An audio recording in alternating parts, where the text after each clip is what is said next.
No score between Tacoma and Tucson, and we go down to the bottom of the second inning. It'll be Chris Carter, Brian Barden, and Jeff Salazar to bat against the left-hander Brad Thomas. Thomas set down the side in order in the first. And now he'll face Carter. Carter didn't play yesterday, had a day off, but he's one of the top hitters in the league, batting .328, the seventh highest average in the PCL. Thomas with the pitch to Chris Carter, and it is taken at the knees for a strike, 0-1. Carter is second in the league with 94 hits. He has 6 homers and 37 runs batted in. Now the 0-1 from Thomas, swung on and hit down the third baseline. Fair ball inside the third base bag and down the line. Carter's digging for second base. Nelson picks it up, fires to second, and sliding in safely with a feet-first slide is Chris Carter. He has a leadoff double. Grounder right inside the third base bag for his 23rd double of the year.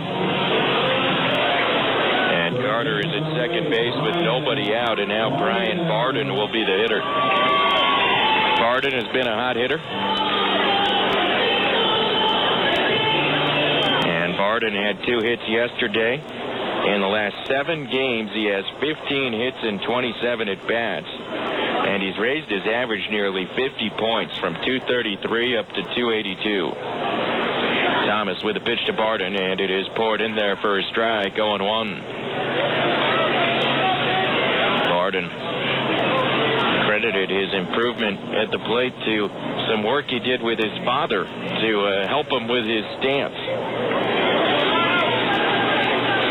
His dad didn't play baseball past high school, but has watched Barden hit his whole life. Here's a swing and a chopper towards second base. Navarro has it, and he'll lob a throw to first. While advancing to third on the play is Carter. They get Barden at first base. So one man is out at the bottom of the second inning. And Navarro with his throw just shot-putted it to first base. It was a high arcing throw, and Oswaldo's got to be careful. Barden nearly beat that out for a hit on a routine grounder because Navarro didn't put anything on the throw. The infield is drawn in now. Runner at third with 1 out. Salazar the batter. Left versus left, and Thomas with the pitch, and it is outside for a ball, 1-0.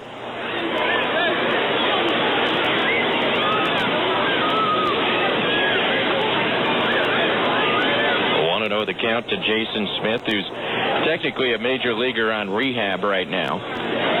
He's in his 6th game for Tucson. He had an emergency appendectomy. Thomas with a 1-0, and it swung on and bounced to short. Dawkins can't scoop it up, and breaking home and scoring is Carter, and Salazar is safe at first, and Tucson takes a 1-0 lead. Infield drawn in. It was a chopper over the mound, and if the infield had been back, Dawkins would have easily been able to handle that ball and get it out at first base. But with the infield in, he had to range left and kind of lunge at the ball, trying to sweep it up with his glove, and all he succeeded in doing was slowing it down. So it goes as an infield single for Salazar, and Tucson has the 1-0 lead, and now Jason Smith is the hitter. That was Salazar with the hit, and here is pardon me, this is Salazar now. There's apparently been a change in the lineup.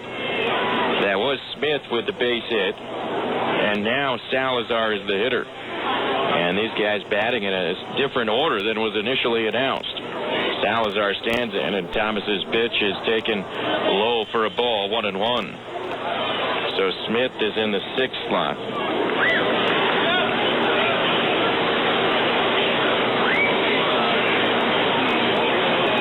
One ball, 1 strike to Salazar, who's batting .313. And the pitch is swung on and fouled out of play, 1-2.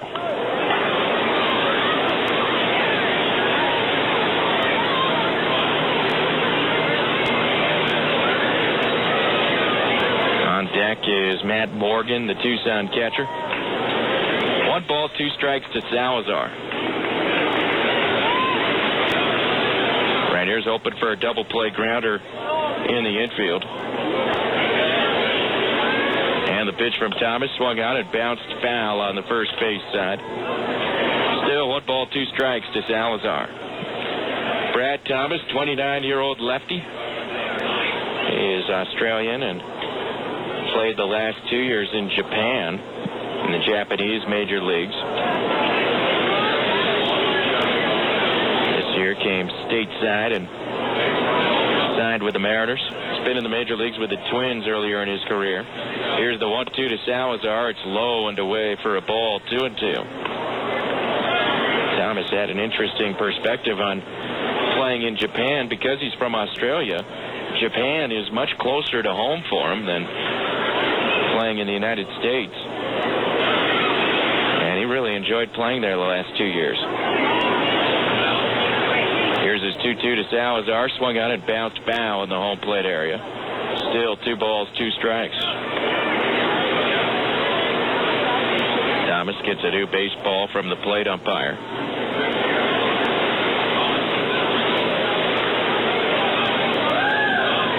1-0 Sidewinders. We're in the bottom of the second inning, and Jason Smith is the runner at first base. Now, here's the 2-2 pitch on the way from Thomas, and it is swung on and grounded foul on the first base side. Still 2 balls, 2 strikes.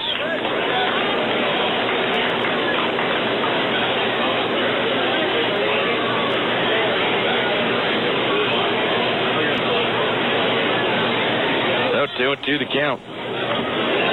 Salazar really battling Brad Thomas here. Thomas set again. And his 2-2 is a swing and a foul tip. He just got a piece of that one. Thomas thought he might have thrown one by him right there, but Salazar nicked it to stay alive.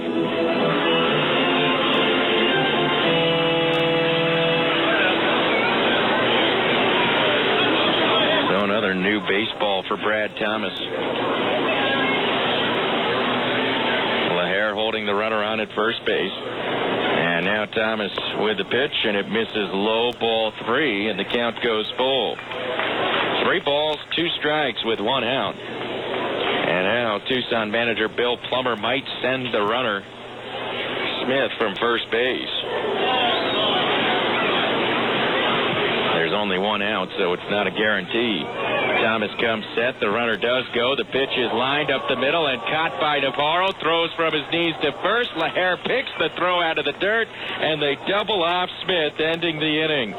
Tucson sent the runner, and the Raiders get the double play. Line out to Navarro, the second baseman, who throws to Laher to double off the runner. And that does it for Tucson in the second. 1 run on 2 hits, no errors, no one left. We go to the third inning. It's Tucson 1, Tacoma 0. Hi, I'm Eric Paulson from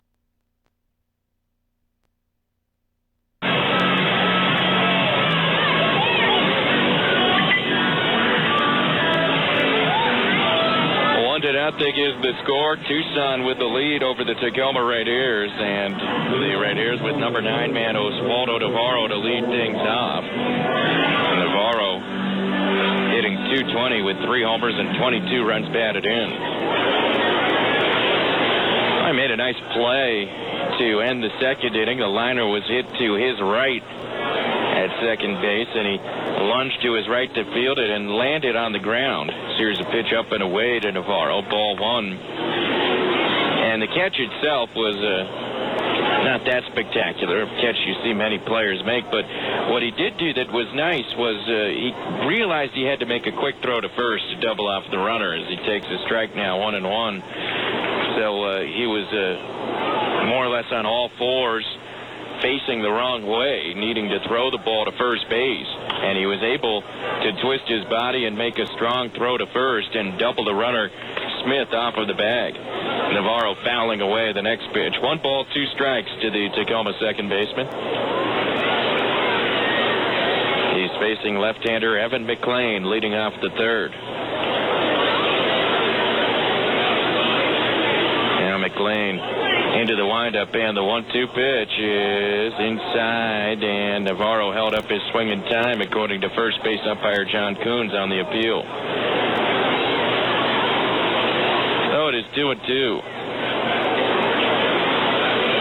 Now McLean McLean's pitch, low for a ball. Full count, 3-2. Navarro yesterday took a 1-for-4, singled in the ninth inning for his lone hit. Here's the 3-2, and it is low ball forward, a leadoff walk for Oswaldo Navarro, and he'll head down to first base. Well, McLean, as we discussed earlier, has given up a lot of hits this year, but walks have not really been an issue for him. That right there, the 20th walk he has issued in 68 innings. But a leadoff walk to the number 9 hitter in the lineup. Let's see if the Red-Ears can take advantage of this. Gookie Dawkins is the batter. He grounded out in the first inning. And now McLean with the pitch. And it swung on and popped up right side. The first baseman Hammock in foul ground, calling for it, and he makes the catch. And there is the first out of the inning. So Gookie Dawkins fouls out to the first baseman. And now Jeremy Reed will be the hitter.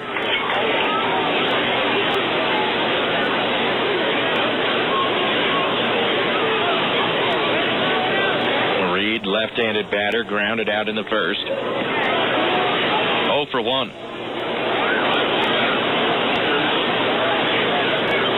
Now tossed to first base by McLean, and back in standing up is Navarro.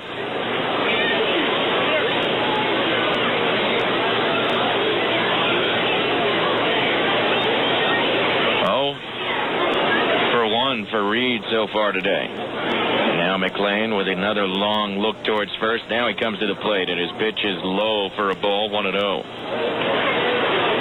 Jeremy Reed has had exactly one hit in each of the last 5 games. A little 5-game streak. Reed's been very consistent at the plate this year. Now McLean with a 1-0 on the way. Nope, another move to first, and Navarro is in standing up. Navarro has not been a base-stealing threat this year.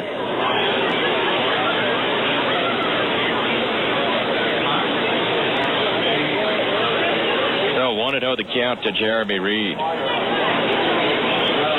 And the pitch swung on and yanked down the first base line. Fair ball, and that's going to bounce down the line and into the corner.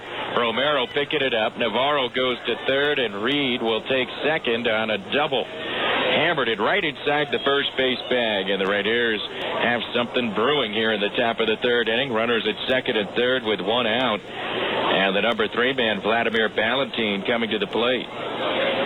Reed with his 18th double of the year. So Tucson with a 1-0 lead. Looks like they're going to bring the infield in. Oh, here we go. Bill Plummer has come out, and he is arguing that was a foul ball down the first base line. A very brief argument with the first base umpire, John Coons, and Plummer walking off now. Now, this umpiring crew up to the series that these two teams played in Tacoma last weekend, and they had 3 ejections in the series, including each team's manager. I think both teams' managers would like to see a different umpiring crew, and I think this umpiring crew would like to see some different teams. Here's the pitch to Ballantine, late to third, picked nicely with a backhand by Barden, and he throws out Ballantine at first base. Ballantine jumping on the first pitch, hitting it hard, but Barden with a backhand pick at the hot corner. Nice job by Navarro at third to make sure that he didn't get caught off the base there. So second and third with 2 outs, and the Red-Ears are going to need to get something from Brian LaHare here if they're going to take advantage of this opportunity. LaHare bounced out to shortstop his first time. He's 0 for 1. Well, he's batting .329 with runners in scoring position. The pitch from McLean is a curve outside. 1 ball, no strikes. 2 outs in the third. Tucson leading at 1-0.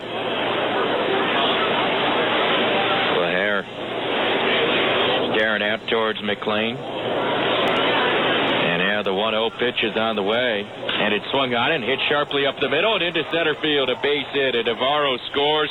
Reed is right behind him. He's going to score. Brian LaHare with a 2-run single to center field. The Red-Ears are on the board. In fact, they lead it 2-1. LaHare just swatting that pitch right through the middle of the diamond. Nice Nice job by Brian LaHare, his 39th and 40th runs batted into the year. And now Nick Green will be the hitter. Green flied to deep center field last inning, swinging at the first pitch he saw from Evan McLean. Now the pitch is down and in for a ball, 1-0. So 2-1 Tacoma in the third. Big hit for LaHare there. 2 out, 2-run single. Off a lefty to boot. Now the 1-0 on the way to Green. And it swung out and grounded down the third baseline, reaching for it at field to get his Barton. Long throw to first in the dirt, scooped up by Hammock for the out. The inning is over. Brian Barton with 2 nice plays at third in the inning, or else it could have been a big one for the right ears. They'll settle for 2 runs on 2 hits. There were no errors and 1 runner left on base. We go to the bottom of the third. It's Tacoma 2, Tucson 1.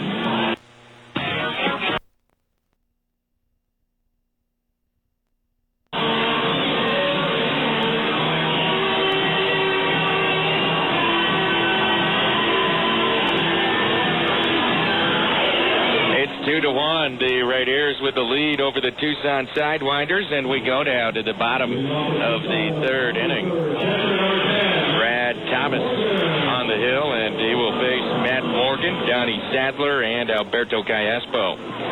Morgan batting in the 8th slot and doing the catching tonight. He's hitting .247 with no homers and 8 runs batted in for Tucson. And Thomas's pitch taken outside for a ball, 1-0. Morgan has hit Tacoma pitching well this year, batting .321 against the right ears. Here's the 1-0 from Thomas, and it is inside for a ball.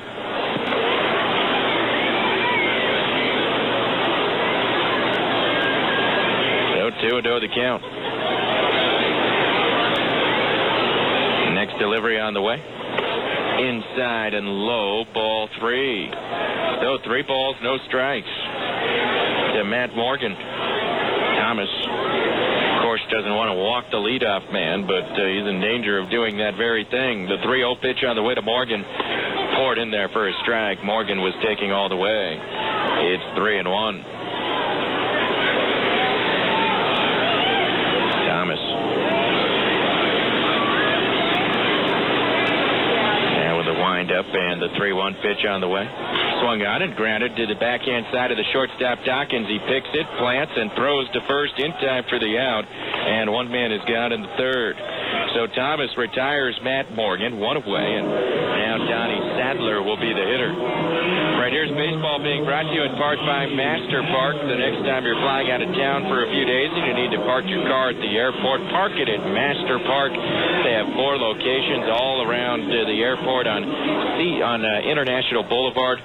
And you can always look for online coupons on the Master Park website, masterparking.com. Here's a pitch inside to Sadler for a ball, 1-0. Donnie Sadler hitting .222 with a homer and 10 runs batted in, and he takes the next pitch down low for a ball, 2-0. Sadler in his 39th game for Tucson. He's also played in 1 game in the major leagues this year, May 12th. Got 1 at bat for the Diamondbacks. 2-0 to Sadler, swing and a miss. There's strike 1. He's been in the major leagues in previous seasons, but this year just called up for a couple of days and only got in the 1 game. 2-1 the count to Sadler, the veteran, and it swung on and laced foul, third base side, and that is strike 2, and Sadler just cracked his bat. He needs to get a new stick. Donnie Sadler is 32 years old. He reached the major leagues with Boston in 1998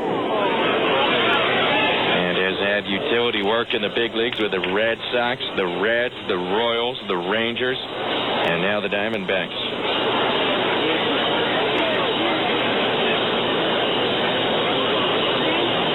Two balls, 2 strikes to Donnie Sadler. And the pitch from Brad Thomas is on the way, and it is outside, ball 3. Count goes full, 3-2.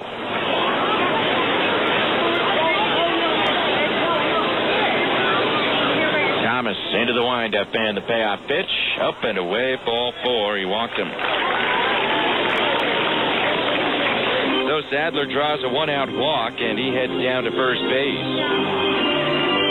And now Alberto Callaspo will be the hitter. Callaspo grounded out in the first inning. He's 0 for 1.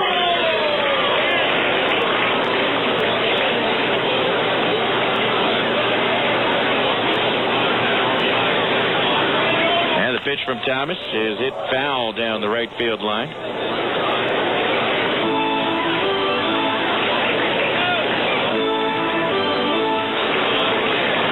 0-1 the count.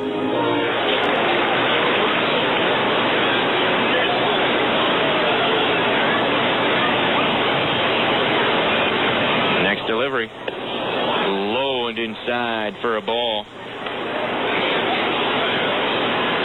1-1. Callaspo.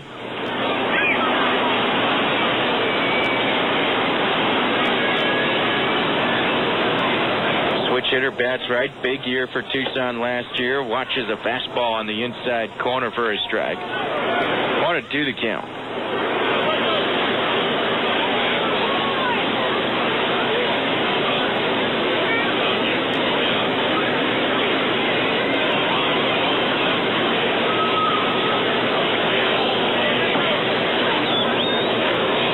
With a long look towards first. Now the pitch. Called a strike 3 at the D's, and down goes Callaspo, and that is a rarity. He rarely strikes out, and last year was the most difficult player in the PCL to strike out. This year, since being sent down from the big leagues, Callaspo has just struck out for his first time in 21 at-bats. Now Alex Romero will be the hitter. Romero, left-hand batter, bounced out in the first inning. He went hitless yesterday, 0 for 5. Thomas's pitch is swung on and fouled away. And Romero went hitless the day before that against Salt Lake City. And Alex Romero has gone 0 for in back-to-back games for just the second time this year. And so far today, he's 0 for 1. Now Thomas with the 0-1 pitch on the way to Romero, and it is swung on, grounded to short. Dawkins has it. He's going to make the long throw to first in time for the out, and the inning is over. So Tucson does not score the third. No runs, hits, or errors, and one man left. And Brad Thomas is doing a nice job of keeping the ball low and getting ground ball outs. We go to the fourth inning. It's Tacoma 2, Tucson 1.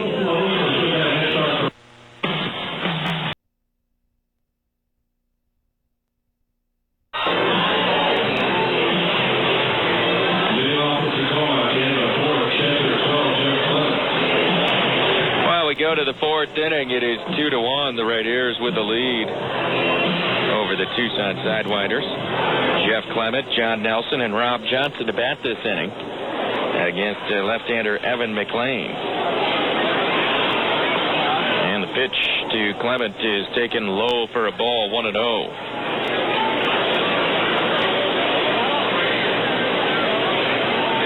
Now the 1-0 pitch up high for a ball. 2 balls, no strikes.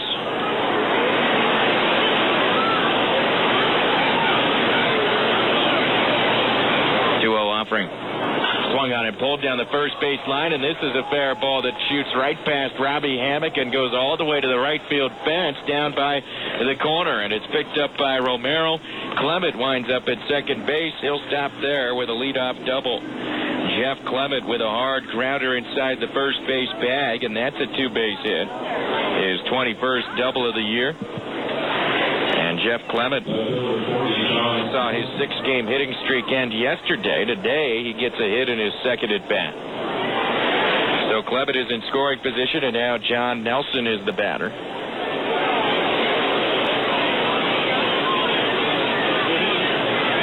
Pitch to Nelson is a swing and a miss there, strike 1.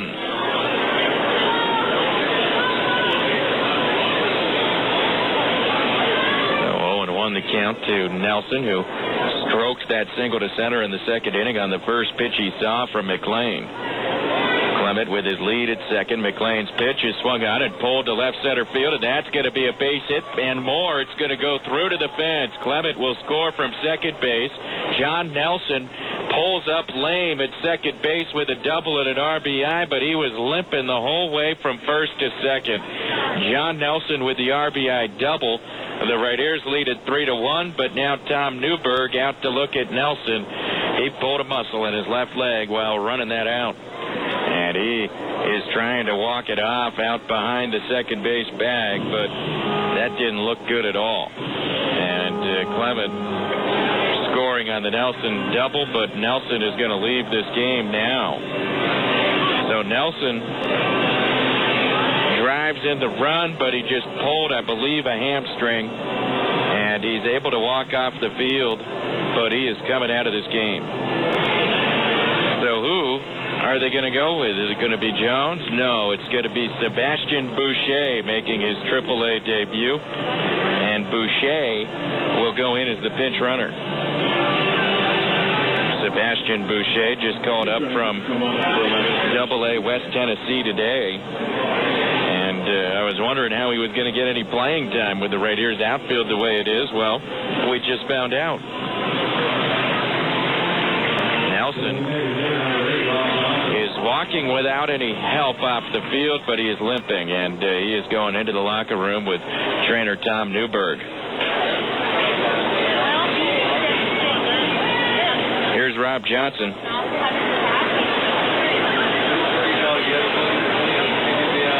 And Johnson has flied out. He's 0 for 1 today. So Boucher is in at second base.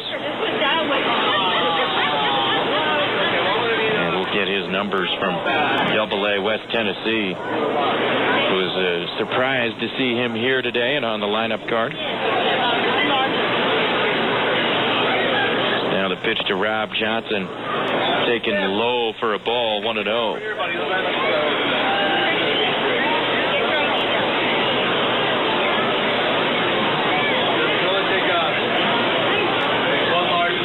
So 1-0 the count to Johnson, runner at second base with nobody out here. And the pitch is called a strike.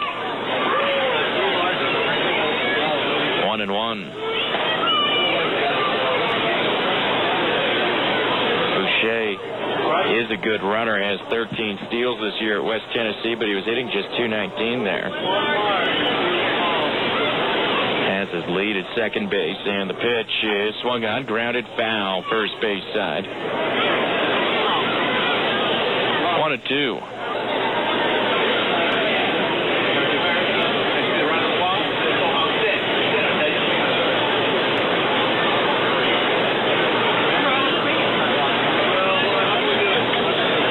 Ball, 2 strikes to Rob Johnson.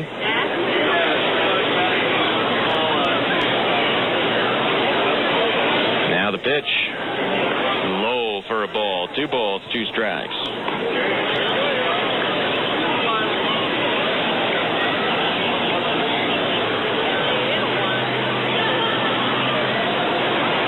Johnson waving the bat back and forth and looking out towards Evan McLean.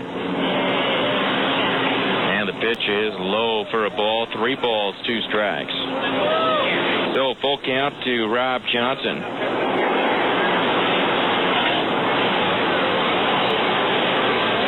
On deck is Navarro.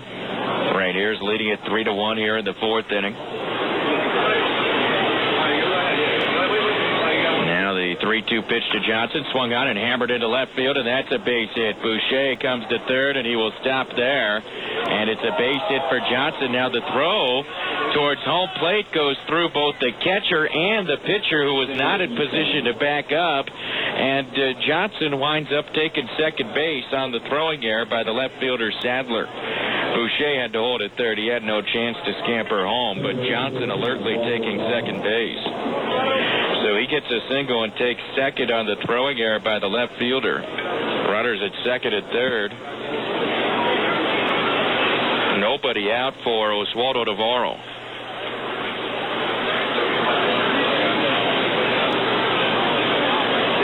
Navarro walked in the 3rd inning.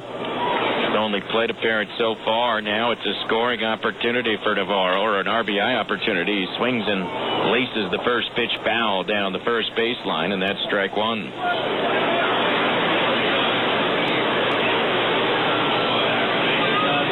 So 0-1 the count to Navarro.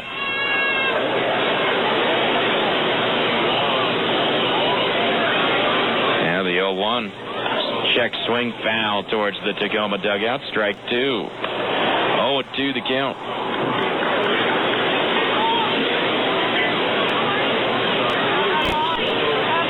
No balls, 2 strikes to Navarro. Chance for this to turn into a good inning for the Red Ears. Navarro calls time and steps out of the batter's box for a moment. Dawkins is on deck. There's still nobody out here.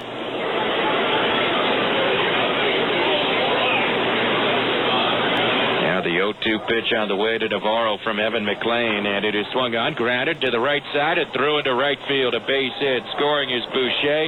Johnson comes around third. He was going to stop, and the right fielder Romero had trouble picking up the ball, and Johnson continues to hold plate, and he scores, and it is a 5-1 Tacoma lead. So an RBI single for Navarro, and the second run scoring on an error on the right fielder Romero, who did not pick up the ball cleanly. Give Navarro 1 RBI on the play. Now Mike Parrott, the Tucson pitching coach, goes to the mound. And he talks things over with Evan McLean. There's already action in the Tucson bullpen, as right-hander Mike Schultz has begun warming up.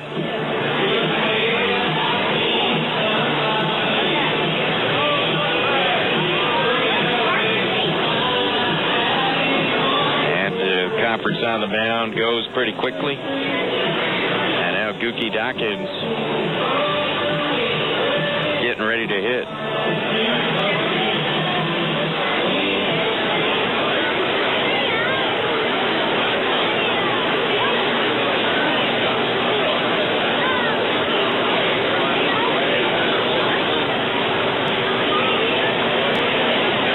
So Dawkins looking out towards McLean.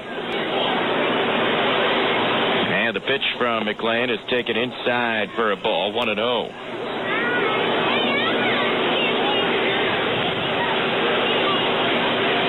So 5 runs on the board for the Red Ears, and there's still no one out in this inning. 3 runs are in this inning. McLean with a toss to first base, and back in standing up is Navarro. Navarro just collected his 23rd RBI of the year.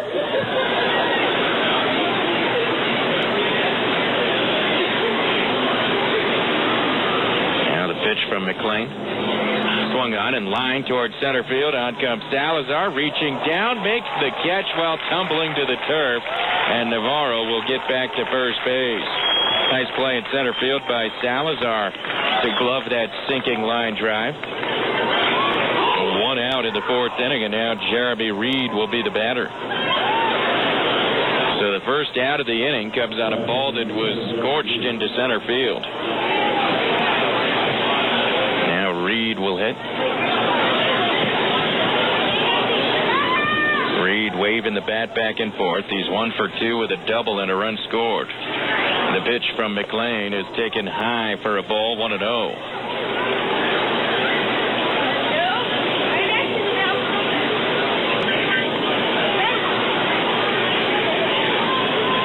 One ball, no strikes to Reed. And the pitch from McLean, fastball high, 2 balls, no strikes. So 2-0 the count to Jeremy Reed. He can be selective here and look for a pitch to drive. Leading from first base is Navarro with 1 out.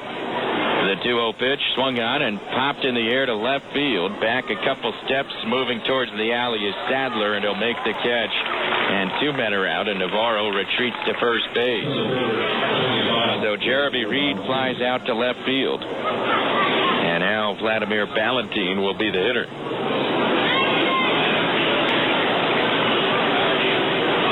Ballantine, 1 for 2 with a single.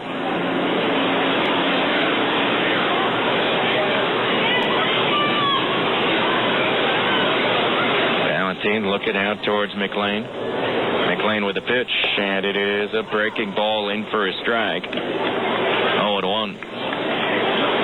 Valentine lined a single to left in the first and then hit a ball hard in the third, but Brian Barden at third base made a nice play, a backhand pick.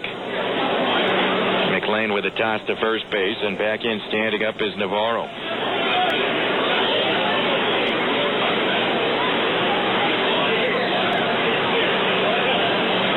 The count to Valentine. Now the next pitch from McLean. Nope, a move to first, and in standing up is Navarro.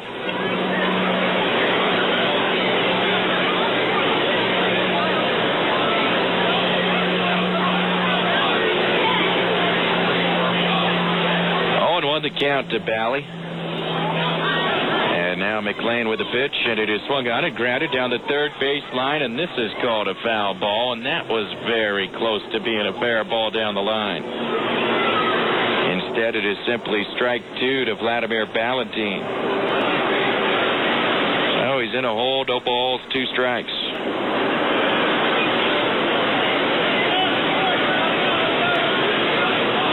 5-1 Rainiers, top of the 4th inning.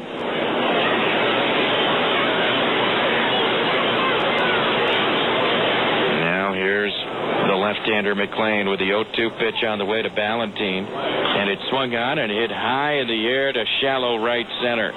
Coming in is Romero, the right fielder. He's under it, and he makes the catch, and the inning is over.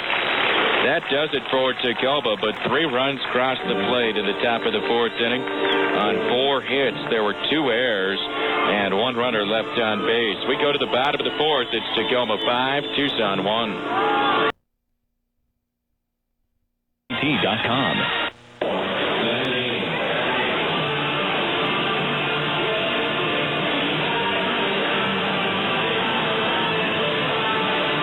We go to the bottom of the 4th inning, and it is 5-1. The Rainiers with the lead over Tucson.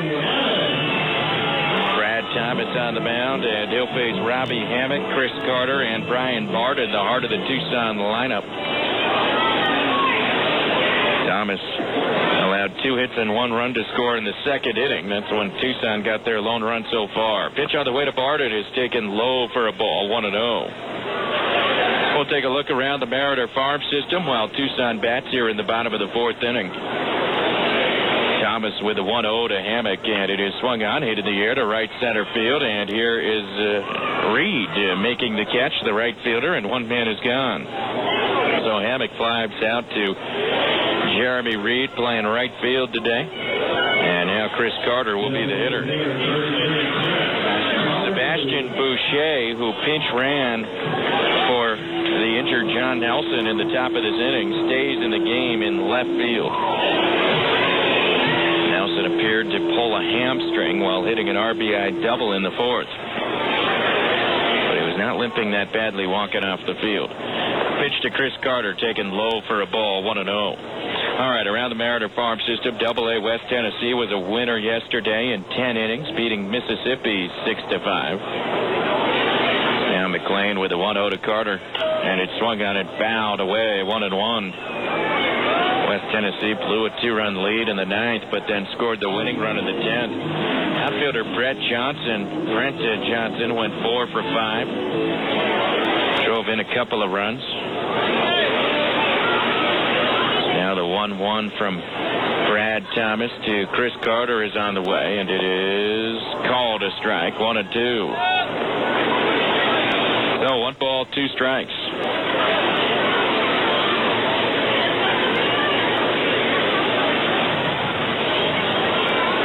Now the pitch.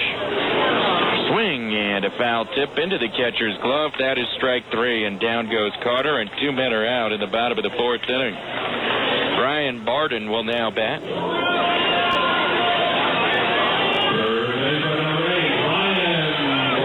Barden bounced out in the 2nd inning.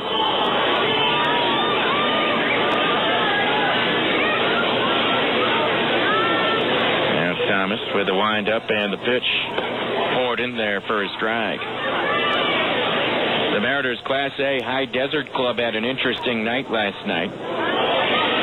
They didn't win the game, but it was interesting. The 0-1 pitch is grounded between short and third. There's a base hit for Brian Barden, a single right on through into left field, and he has a 2-out single. Barden is aboard, and now Jason Smith will be the hitter. Yesterday, the Mariners High Desert affiliate lost on the road at Lancaster 16-4. And a veteran outfielder for Lancaster named Brad Correll hit 4 home runs in the game. 4. Lancaster is the Red Sox Class A team.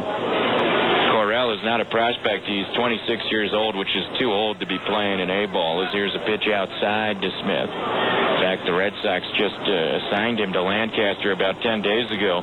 But Correll hit 4 homers and had 8 runs batted in yesterday against the Mariners High Desert affiliate. Now the 1-0 to Smith. Down low, 2-0.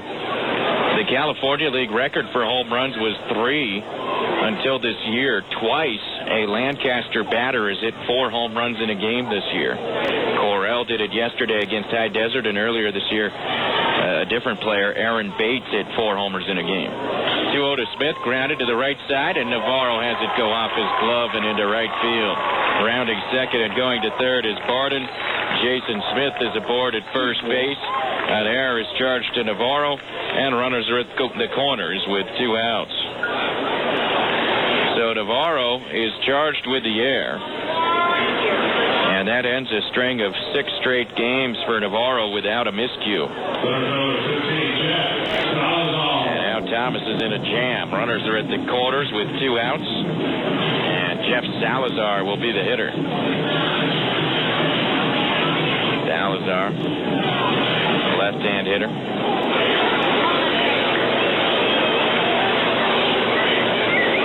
And the pitch from Thomas is a fastball outside. So Thomas thought he was out of this inning, but he's not.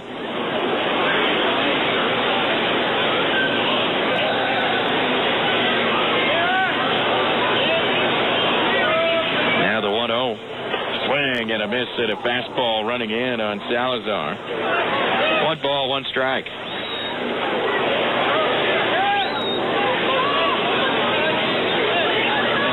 Other Mariner minor league affiliates, Wisconsin got a win in the Midwest League yesterday, 5-2, as third baseman Alex Liddy hit his 6th homer, one of his 2 hits. Now Thomas with a 1-1, and it is poured in there for a strike, 1-2. In the Northwest League, the Aqua Sox got a win. Everett beat Yakima yesterday 9-3, and they're over 500 at 3-2. Greg Hallman hit a home run, and they had 4 shutout innings from Nolan Gallagher, the 4th-round draft pick this year out of Stanford. 1-2 to Salazar, outside, 2-2.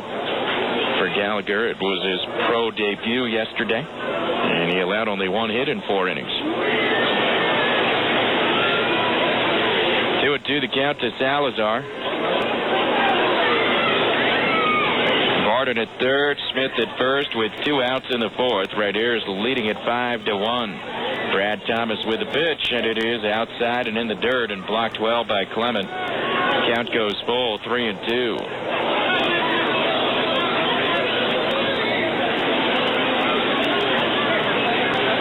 3 balls, 2 strikes to Salazar.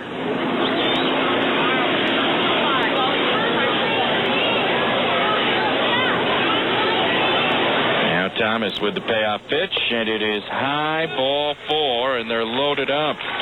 So Tucson had 2 outs and nobody on base. Now the bases are loaded with 2 outs, and the tying run is coming to the plate. Matt Morgan will be the hitter.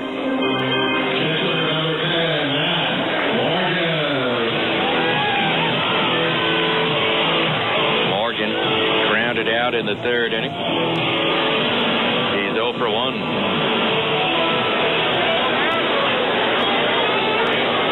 Right-handed batter. Thomas into into the windup, and the pitch to Morgan is on the way, and it's a fastball high and outside, ball one. This situation has developed seemingly out of nowhere. 2 outs, no one on. Barden grounded a single to the left. Jason Smith reached down the air. Salazar walked on a full count pitch. Now the 1-0 offering to Matt Morgan. Swung on and hit foul down the right field line, and that's going to get out of play. So it is a strike, and the count is even 1-1. Right here scored 3 runs in the top of this inning to build the 5-1 lead. But now Tucson threatening big time. 1 ball, 1 strike to Matt Morgan.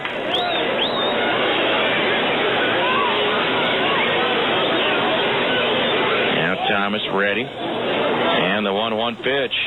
Swung on and lined into right field, a base hit. And scoring is Barden. Reed comes up firing home, and sliding in safely is Smith. Going to second is the batter Morgan as Salazar takes third. It's 5-3. What a costly error by Navarro. 2 more runs score. Morgan credited with a single, takes second on the throw.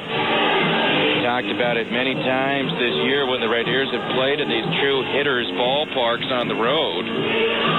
But mistakes get magnified in these places. You got to make it out on every ball that you can possibly turn into an out defensively. And in these stadiums where the hits keep coming and the runs scored at a more frenzied pace, the mistakes, the errors, and the walks really get magnified. So now the Sidewinders have the tying runners in scoring position with 2 outs. And Donnie Sadler is the batter.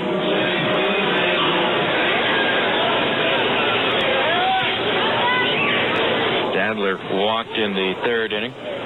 Only plate appearance so far, and Thomas's pitch is swung on and grounded foul on the 3rd base side. Strike 1.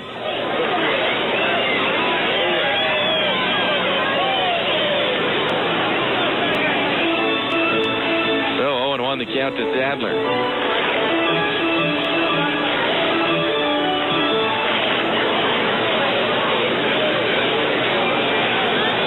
Now the 0-1 pitch on the way from Brad Thomas. And it is high and away for a ball, 1-1.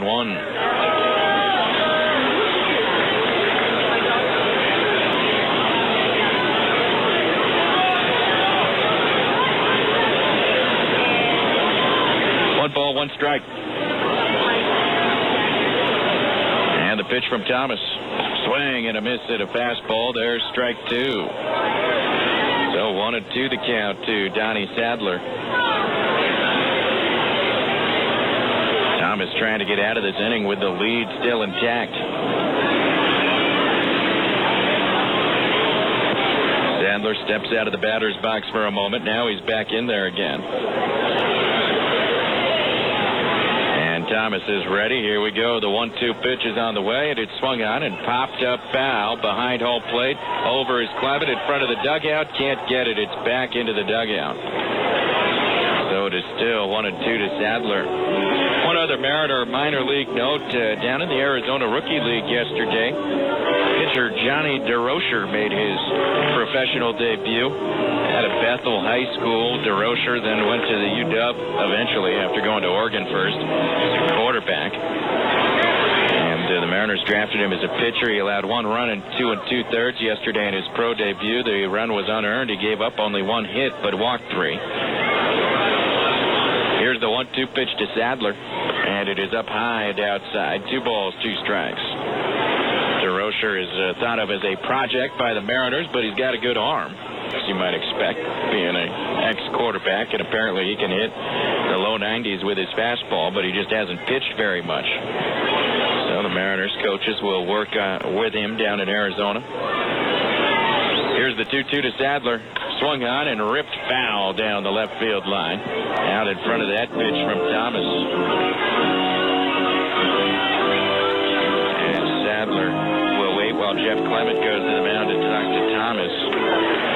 This inning should have been over 4 batters ago, but the air extended it. Thomas has given up 2 runs after the air, and he has thrown about 15 more pitches as a result of the misplay.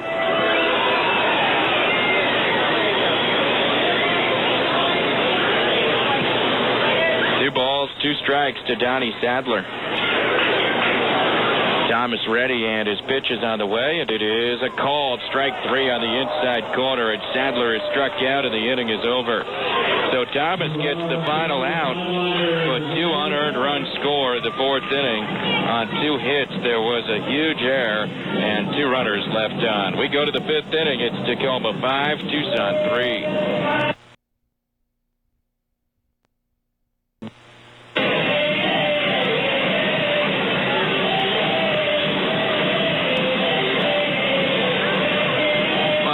To 3, the right ears leading the Tucson Sidewinders as we go now to the 5th inning of play. Cleanup man Brian LaHare to lead things off. LaHare has a big hit today. Back in the 3rd inning, hit a 2-out, 2-run single off of Evan McLean. McLean still out there right now. He's allowed 8 hits and 5 runs in 4 innings. Ready to throw his first pitch of the inning, and he stopped after making his initial move into his windup. Now he's ready, and the pitch to LaHare is a breaking ball foul tip. It grazed LaHare's bat. That is strike 1. So 0-1 the count to LaHare.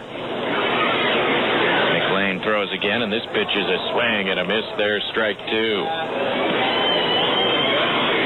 Sidewinder, 6 games over 500 at 40-34, and just 1 game behind first place Sacramento in the South. The 0-2 to LaHare, swung on and hammered into center field, and there's a base hit for Brian LaHare, his 2nd hit of the game.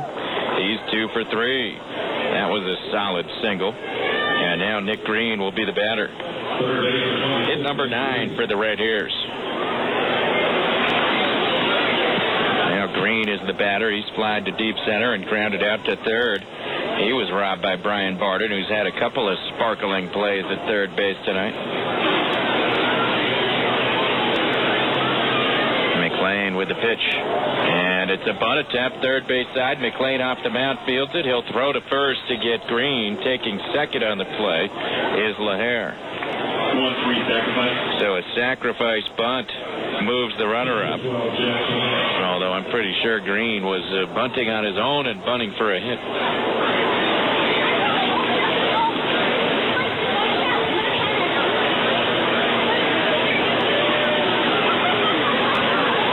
So Jeff Clement will hit with a runner at 2nd and 1 out.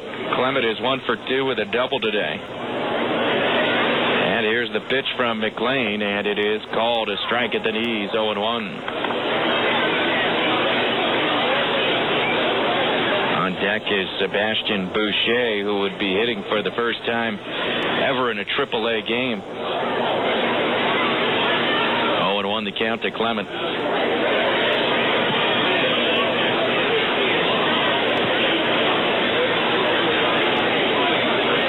Clement having a good month of June. He and Adam Jones have put up big numbers this month. Now the 0-1 to Clement is low for a ball, 1-1.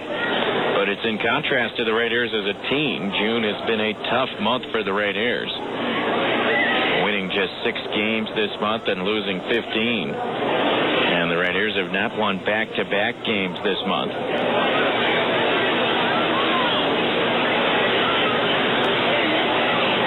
Tonight they're hoping for 1 in a row. 1 ball, 1 strike. McLean ready, and his pitch is low for a ball. 2 balls, 1 strike.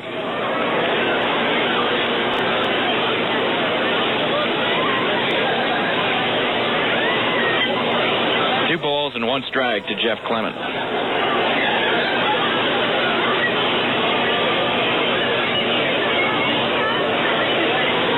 Now the 2-1. Inside, ball 3. And that is the cause for concern with the catcher, Matt Morgan, and he goes out to the mound to talk to McLean after he falls behind Jeff Clement, 3-1. Last inning, while the Raiders were scoring their 3 runs off McLean, there was action in the Tucson bullpen, and Schultz was warming up. But this inning, there has not been any bullpen activity. McLean has only thrown about 60 pitches right now. Here's his 3-1 on the way to Clement, and it is outside, ball 4, and Clement heads down to first base. And that is the second walk issued by McLean today. 2 on, 1 out. And here comes Sebastian Boucher making his first ever plate appearance at the AAA level. Boucher, promoted from AA West Tennessee today, batting just .219, the lowest batting average of any outfielder with the AA club, yet he was the one who got the call today to come join the Rainiers. Left-hand hitter. The pitch is a fastball poured in there for a strike. Boucher had an outstanding first professional season in 2005 at the Class A levels. Last year at San Antonio hit .248 and was asked to repeat the AA level. He's a patient hitter who draws a lot of walks. The 0-1 pitch is up and in, 1-1. And while he hit just .219 at West Tennessee, he had 34 walks, and his on-base percentage was .325, over 100 points higher than his batting average. He's a good runner. Boucher is Canadian, from Ontario, from Ottawa. Now the 1-1 pitch swung on and tapped on a big bounce back to the mound. McLean fields it, throws to first in time for the out. The runners move up. Lahair takes third.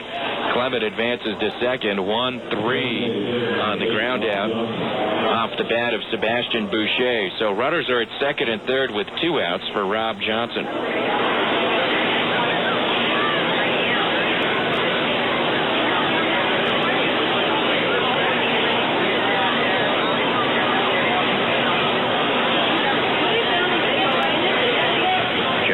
Singled his last time up, 1 for 2 on the evening. We'll see if he can come up with a big 2-out hit here.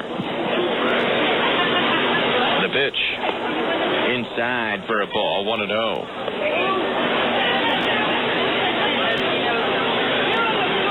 So 1-0 the count to Johnson.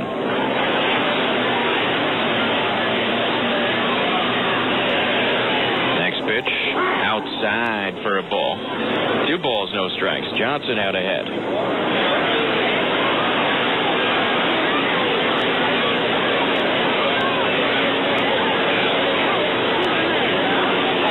So 2-0 the count to Rob Johnson with Lahair at third and Clement at second and 2 outs.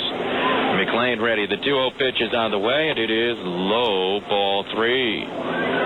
Navarro is on deck. A walk would load them up for the Raiders' number 9 man.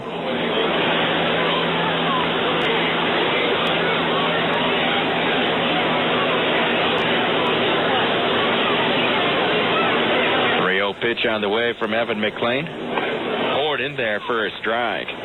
Johnson appeared to be taking all the way. Now it's 3-1.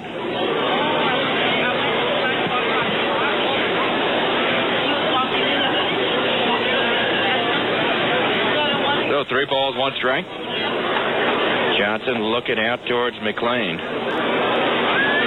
Here we go. The 3-1 pitch is a breaking ball outside and high, ball 4, and Rob Johnson will head down to first base. And the walk loads him up with 2 outs for Oswaldo Navarro. And here comes Mike Parrott jogging out to the mound again. No activity in the Tucson bullpen right now. 5-3 Raiders, top of the 5th inning, 2 outs. Navarro, while he made a costly error last inning, has had a good game at the plate. He has walked and scored. That was in the 3rd inning, and he singled to drive in a run in the 4th. Conference on the mound is ongoing, and now the home plate umpire, Darren Hyman, goes out there to break it up.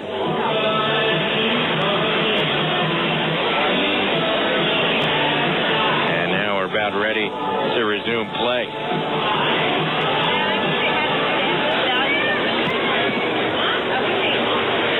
So Navarro gets ready to hit. Bases loaded, 2 outs for Oswaldo Navarro.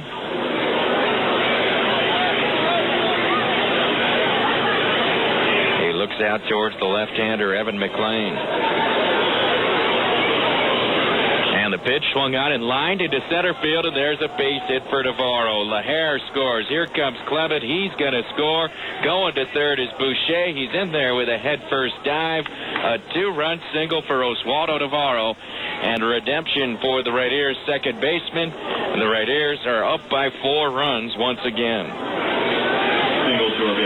So Oswaldo Navarro with a 2-run single. And he's driven in 3 runs today. And now the rally continues. Here's Gookie Dawkins. Gookie is 0 for 3, although he was robbed of a hit his last time up on a nice play in center field by Jeff Salazar. Dawkins looking out towards McLean, and now the Tucson bullpen is active once again. And the pitch to Dawkins is called a strike, 0-1. I think that's Mike Schultz warming up again.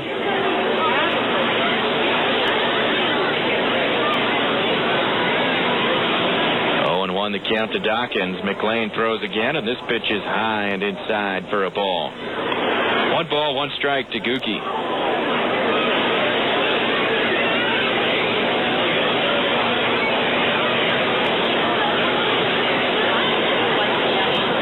Now the next delivery on the way. And it is swung on and chopped on 1 hop right back to the mound. McLean has it, throws to first for the out, and the inning is over. But the Red Ears had 2 big runs in the 5th inning. 2 runs on 2 hits. There were no errors and 2 runners left on.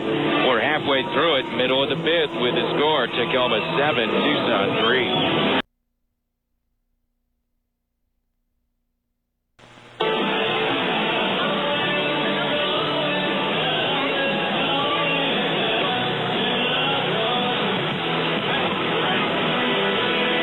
Go to the bottom of the 5th inning. It is 7-3. Tacoma with the lead over the Tucson Sidewinders. Tacoma Red Ears baseball being brought to you in part by Agent Stan and Larry from Windermere Professional Partners and Tacoma Properties, where they practice real estate with ethics, integrity, and intelligence. Top of the lineup for Tucson here in the bottom of the 5th inning. Alberto Callaspo to lead things off. And Thomas has retired him twice today. The pitch to Callaspo swung on and fouled away down the right field line, and that's out of play. Strike 1. It's been the Oswaldo Navarro show here this evening. Made a costly error on defense, but he's also driven in 3 runs with hits. The error only led to 2 runs. Here's the pitch is inside to Callaspo, 1-1. And a huge hit for Navarro with 2 outs in the top of this inning to give the Red Ears the 7-3 lead.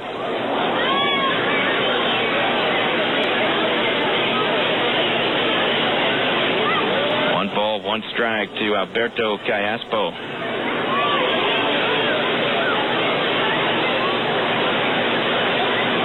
Now Thomas with his next pitch, and it is swung on and grounded between short and third, past the diving third baseman Green and into left field, a base hit.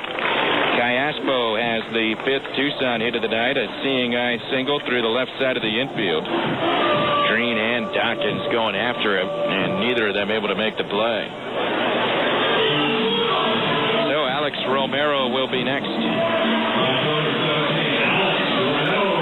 Romero.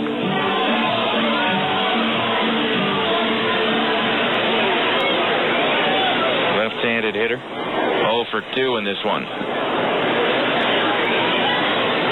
Pitch is taken low for a ball. 1-0 the count to Romero. Sad day in baseball today. Former Major Leaguer and Pacific Coast Leaguer Rod Beck passed away today at age 38. Now the 1-0 pitch to Romero. He shows bunt and takes a strike. 1-1. Beck, a 3-time Major League All-Star closer. 286 saves in his career. And he was found dead in his home in suburban Phoenix today. Actually, yesterday, last night. Now the 1-1 to Romero, swung on and fouled back. That is strike two. The cause of death for Rod Beck is unknown at this time.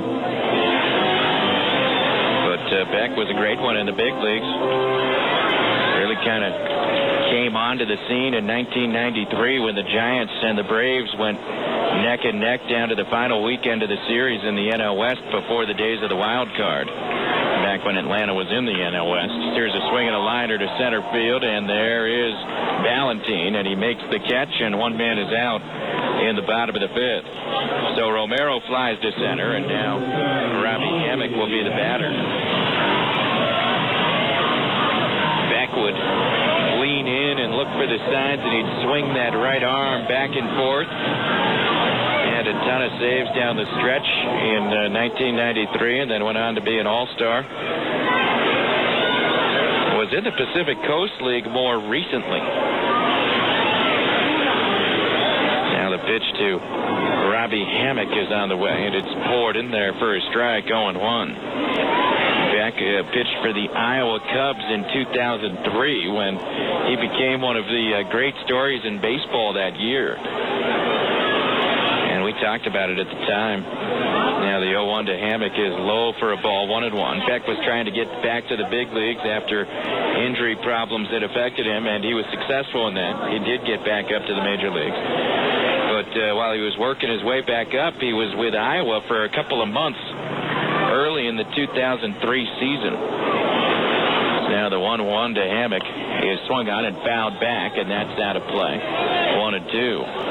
And Beck became notorious because he drove his motorhome from his home in Arizona up to Des Moines, and then he just parked it behind the outfield fence at Sec Taylor Stadium in Iowa and lived there while he was playing for the Iowa Cubs, and he would invite the fans hanging out after the game to join him for a cold beverage by the motorhome.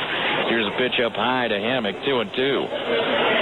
And Beck got even more popular after that. That became a national story at the time. The former All-Star living in an RV next to the ballpark and inviting the fans over for post-game beverages and the occasional barbecue.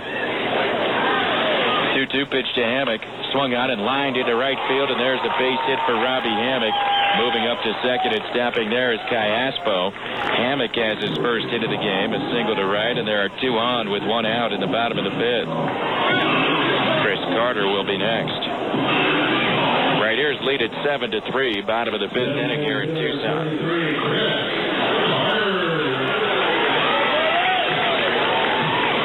So Rod Beck passes on today. Age 38. Wow.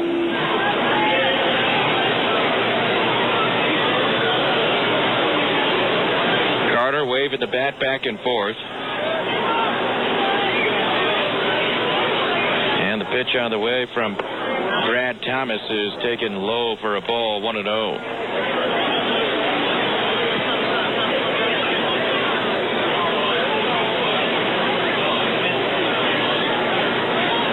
Open for a double play ball in the infield.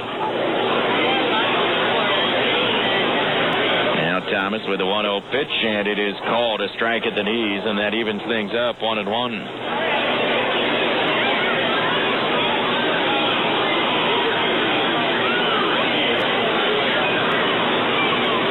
So 1 ball, 1 strike.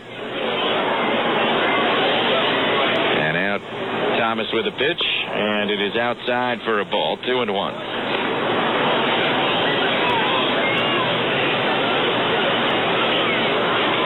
2 balls and a strike to Chris Carter. Left-hand swinging first baseman, DHing today. He's down to Stanford. Now Thomas with a 2-1 pitch to Carter, and it is a swing and a miss, strike 2. Carter went after a bad ball, something he doesn't do very often. 2-2 the count. Carter in his second season in the Coast League. Now Brad Thomas looking in for the sign from Clement. Leading from second is Cayaspo, and the 2-2 pitch is just outside, ball 3. So it goes full, 3-2.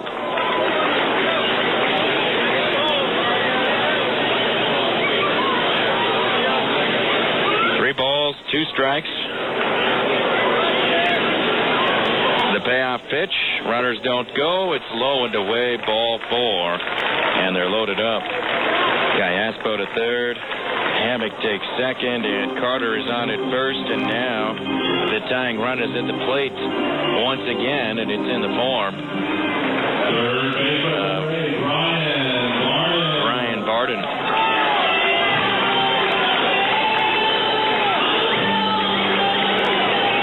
Barden is hot right now, had a base hit in his last at bat. He's 1 for 2 today with a single and a run scored. Pitch on the way to Barden. Swung on and fouled off. That is strike 1.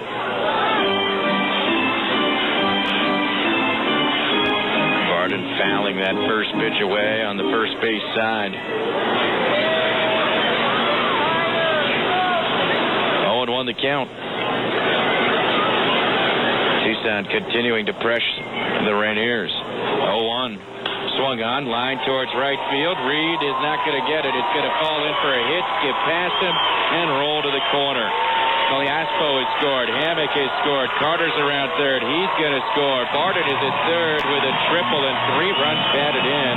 It is 7-6. Brian Barden lining the triple down the right field line and into the corner. His second triple of the year.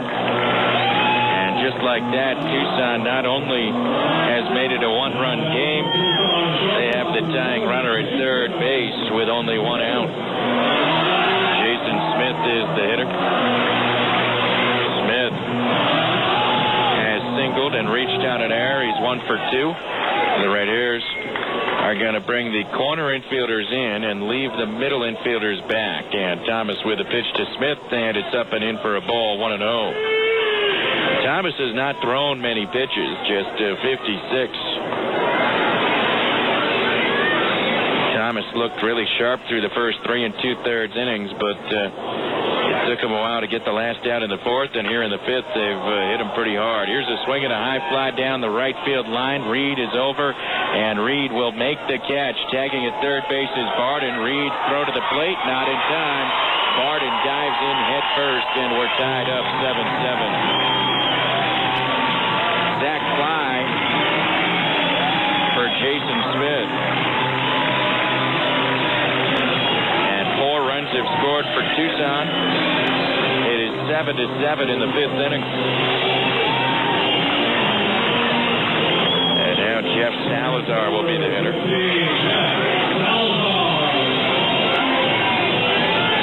Salazar is lined into a double play, and he is walked. And the pitch swung on, hit up the middle, and into center field. A base hit for Salazar. Line shot right through the box, and Salazar has his first hit of the night. Clean single to center field. And now Matt Morgan will be the hitter.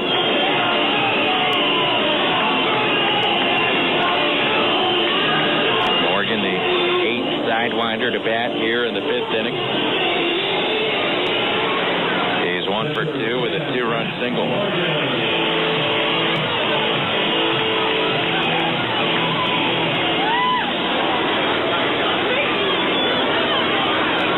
Thomas is ready. And the pitch to Morgan. Swung on, hit in the air to right center field. That's going to split the gap and go through to the fence. Coming to third is Salazar. He's rounded third. Valentine fires into the cutoff man. Salazar will score. A double and an RBI for Matt Morgan. Tucson has the lead, 8-7. Morgan rocked that ball to the fence in right center field. Dwight Bernard goes to the mound to talk to Brad Thomas as the Sidewinders have scored 5 runs here in the bottom of the 5th inning, and they have their first lead since the 2nd inning when they were up 1-0.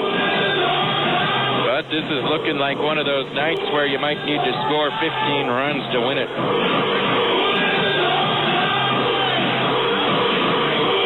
Donnie Sadler getting ready to hit. Walked and struck out. He is one of 2 Tucson Sidewinders without a hit today. Tacoma Rainiers without a hit today. Sadler stands in. Morgan with his lead at second base. And here's Brad Thomas with his pitch, and it is inside for a ball, 1-0. 1-0 the count to Donnie Sadler.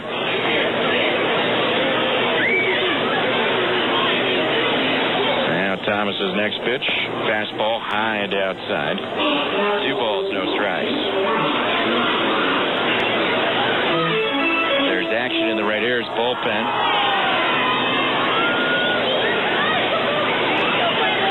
Juan Sandoval is warming up. 2-0 pitch on the way. Inside, ball 3. So 3 balls, no strikes to Sadler. On deck is Alberto Callaspo, who opened up this inning with a base hit. Now Thomas with a 3-0 pitch. And it is a fastball high, ball 4, a 4-pitch walk. 4th walk issued by Brad Thomas today. 2 on. And 2 out for Callaspo, who opened up this inning with a single to left field.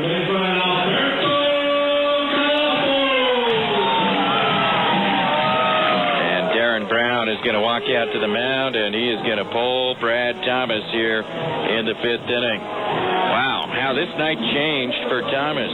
He looked real sharp through 3 innings and even through last inning with the unearned run scoring against him due to the air. But this inning, everything has been hit hard, and 5 runs have scored. And Darren Brown decides to go to the bullpen before Thomas gets the final out in the 5th. So we have a pitching change. Bottom of the 5th inning, 2 outs, Tucson 8, Tacoma 7.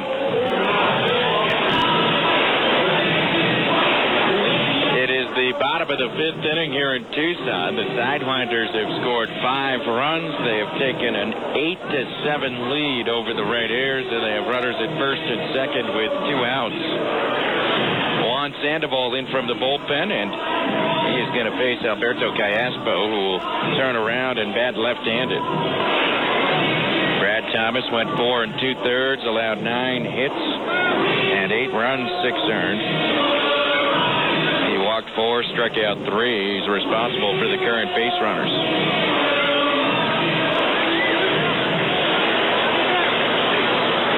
Callaspo, switch hitter, will bat left-handed against Sandoval. Sandoval appearing in his 9th game, 0-1 with a 15.26 ERA. But pitching coach Dwight Bernard says he's progressing. Getting a little more sink on his fastball now. Sandoval can throw at 91, 92 miles per hour. Right-hander from the Dominican, and the pitch to Callaspo is a fastball in there for a strike, 0-1, and Sandoval had a little sink on that first pitch to Callaspo. 0-1 the count.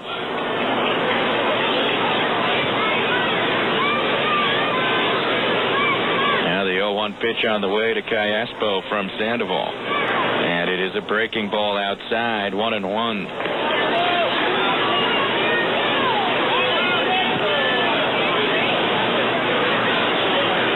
1 ball, 1 strike to Alberto Callaspo.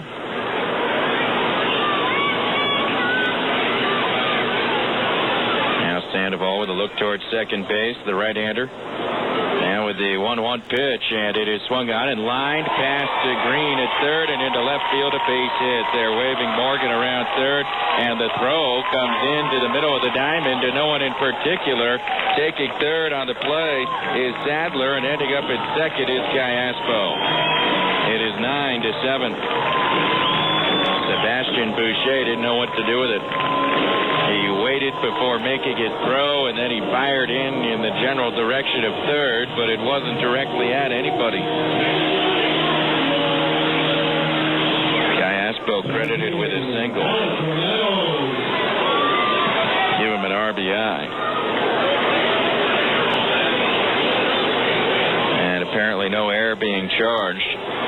Just advancing on the throw. So second and third, 2 outs. Here's Alex Romero. He swings and hits one slowly to second. Navarro fields it, throws to first for the out, and the inning is over. Well, they did add a error onto that play to Boucher for a throw, but Romero bounces out, and the inning is over. 6-run score for the Sidewinders in the bottom of the 5th inning as 11 batters come to the plate. They had 6 hits in the inning. There was a Tacoma error and 2 runners left on base. We go to the 6th inning. How things have changed. It is Tucson 9, Tacoma 7.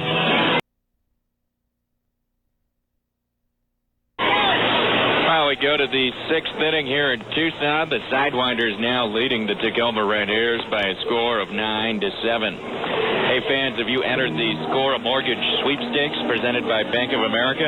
For entry and complete rules, stop by the Bank of America concourse display or the customer service window the next time you're at Cheney Stadium. There will be 5 grand prize winners selected this summer, and one of them could be you. No fee mortgage plus the 5 things you should expect in a mortgage, only from Bank of America, Bank of Opportunity, Equal Housing Lender. Jeremy Reed to bat here in the 6th against the right-hander Mike Schultz, the new pitcher into the ball game for Tucson. Schultz in relief of Evan McLean, who now has a chance to get a win after the 6-run 5th inning for Tucson. Schultz, the tall righty, with a pitch to Jeremy Reed, and it's a fastball up high, ball 1. Schultz is appearing in his 33rd game. He's 2-3 with a 3.33 ERA. Now the 1-0 on the way to Reed, and it is high for a ball with a fastball, 2-0. Schultz in relief of Evan McLean, who went 5 innings and allowed 10 hits and 7 runs. And for McLean, they were all earned runs. He walked 3, did not strike out a batter. Next pitch high again to Reed, 3-0 the count. Schultz missing up with his pitches.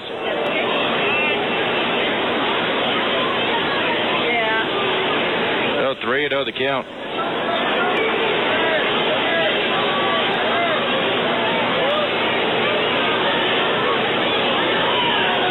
The pitch to Jeremy Reed. Breaking ball called a strike, 3-1. Schultz was not with Tucson last weekend when these two teams played in Tacoma because he was taken off the 40-man roster and had to pass through waivers. The pitch to Reed is bounced to the right side, foul ball, strike 2. Schultz did not get claimed by any of the other 29 teams. It would have had to add him to their 40-man roster to grab him. And so once he passed through waivers, he was able to rejoin Tucson. Schultz has a split finger pitch. Here's his 3-2 on the way to Jeremy Reed. And it swung on and hit in the air to right center field. Medium deep. Going back on the ball is Salazar. He'll get there, and he makes the catch. One man is out in the top of the 6th. So Schultz flies to center, and now Vladimir Ballantine will be the batter. Ballantine is 1 for 3 with a single today. Schultz, 27 years old. And he made his major league debut earlier this year.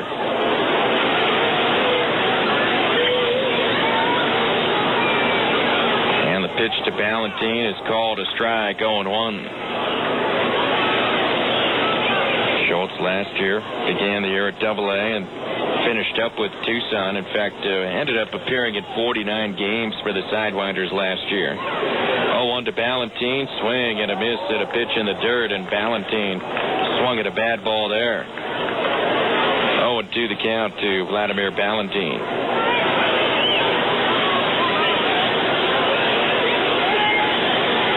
Ballantine knows that he chased a bad ball there. Now he has to wait while Schultz bends over to tie his shoe. Each team with 10 hits. Tucson has outscored the Red Airs 9-7. Now the 0-2 pitch to Ballantine, low for a ball. 1 ball, 2 strikes.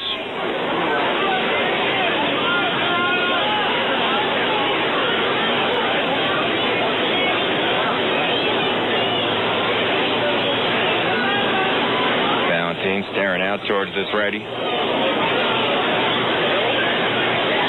Now the 1-2. Low for a ball. 2 balls, 2 strikes.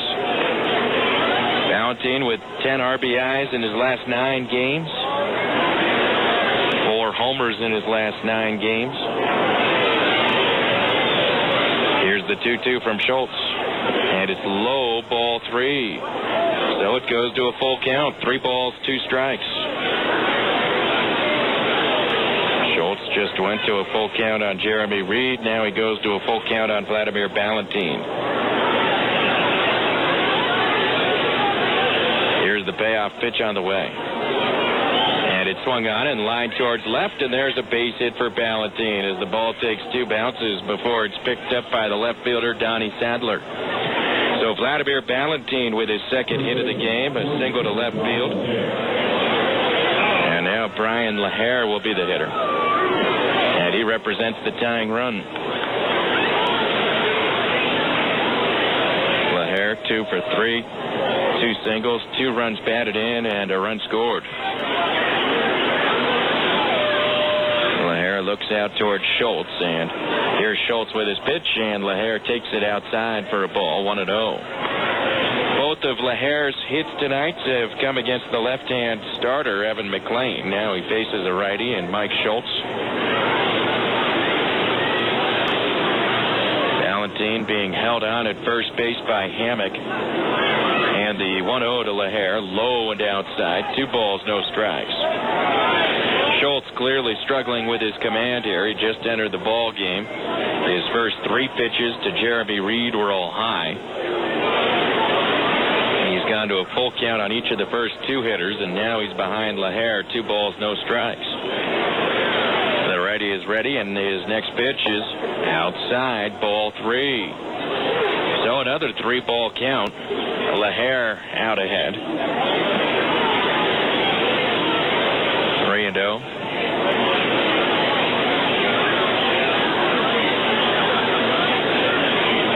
And the pitch. Called a strike at the knees. LaHare thought it was low, but it was called a strike. So it's 3-1.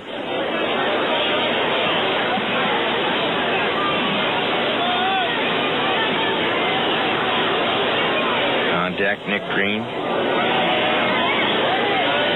Now a move to first. Diving back in safely is Valentine.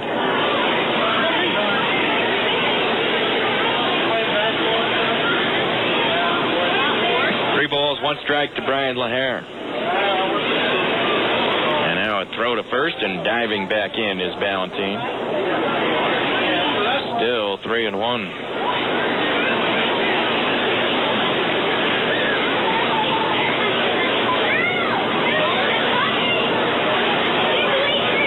The 3-1 pitch on the way to LaHare. And the runner goes. The pitch is outside. Ball 4. And Brian LaHare draws his 21st walk of the year, and he heads down to first base.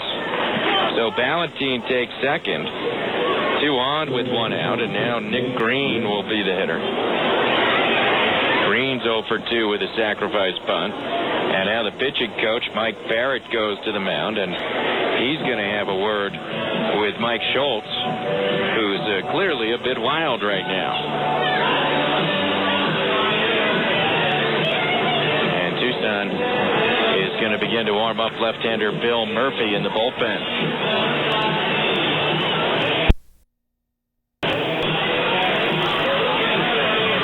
So the conference on the mound is ongoing, and now the plate umpire, Darren Hyman, moves out there to break it up.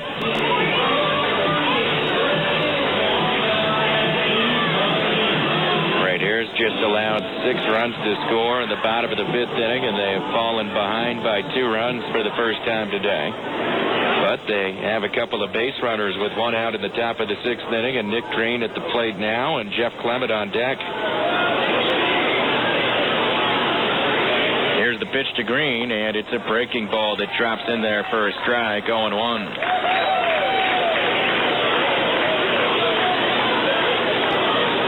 Time called by the catcher, Morgan, who flashes some signs to his defenders. Don't think that any sort of play will be put on here, though, with Green at the plate. Tucson playing double play depth in the infield. Here's the 0-1 to Green, and it is down in the dirt and blocked by Morgan. 1 ball, 1 strike. Schultz, who's had difficulty locating his fastball, has thrown consecutive breaking pitches to Nick Green.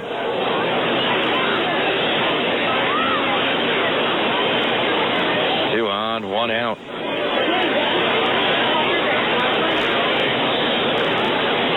The 1-1 pitch. Low, and it gets past Morgan and goes to the backstop. And moving up to third is Ballantine, and taking second is LaHare. The wild pitch moves the tying runners into scoring position. 2-1 the count to Nick Green.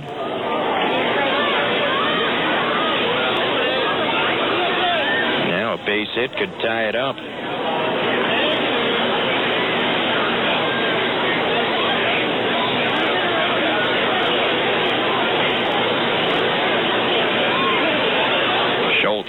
From the belt, and his pitch is a curve up high. 3 balls, 1 strike. First base is open, although I don't think Tucson wants to load him up for Clement.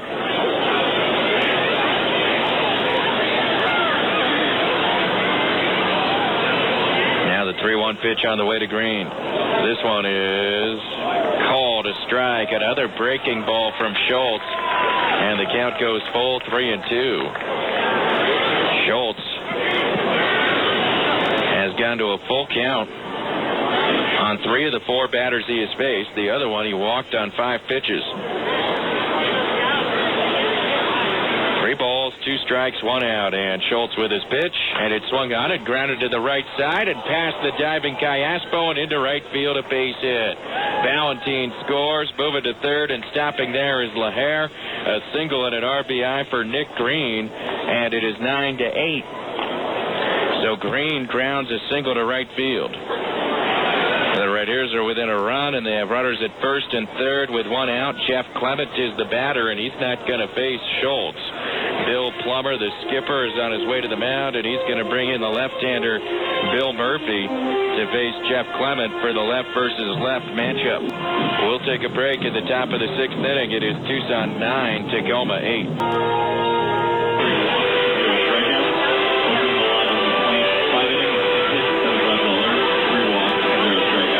The top of the 6th inning here in Tucson, and the Raiders and the Sidewinders are in a slugfest, and Lord only knows how many runs are going to be required to win this one tonight. Right now, it is Tucson 9, Tacoma 8 here at the top of the 6th inning. The Raiders have Brian LaHare at third base and Nick Green at first base with 1 out. They have Jeff Clement coming to the plate. Tucson has dipped into the bullpen for the 2nd time this inning. They have brought in left-hander Bill Murphy. Schultz went a third of an inning, allowed 2 hits and 1 run so far. He's responsible for the current base runners. Schultz walked 1, did not strike out a batter. And now in from the pen is Murphy. Murphy's been good this year. He is 2nd in the league in appearances. This is his 36th game out of the Tucson bullpen. Murphy's 1-1 with 1 save and a 3.29 ERA. He's worked 41 innings, allowing 42 hits. He has struck out 38 and walked 18. Murphy keeps it in the ballpark. He's allowed only 2 homers. Jeff Clement stands in, left-hand hitter. Murphy, the left-hand pitcher, and the pitch is on the way, and it is taken outside, ball 1. Clement doubled in the 4th, walked in the 5th. He has scored 2 runs tonight. 1-0 the count to Jeff Clement. Next pitch on the way from Murphy, and it is a fastball outside, 2-0. So 2 balls, no strikes to Jeff Clement.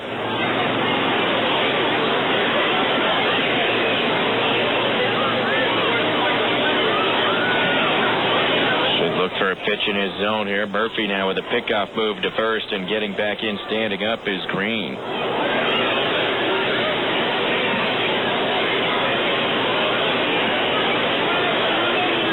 2-0 to Clement.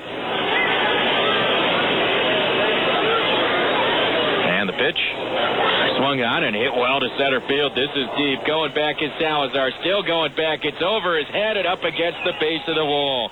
LaHare scores. Green's being waved around third. He's coming in. He's going to score standing up on a long double off the bat of Jeff Clement. And the Raiders have regained the lead 10-9. And that ball was crushed to center field, and it bounced off the wall 405 feet from home plate. A towering drive off the bat of Clement.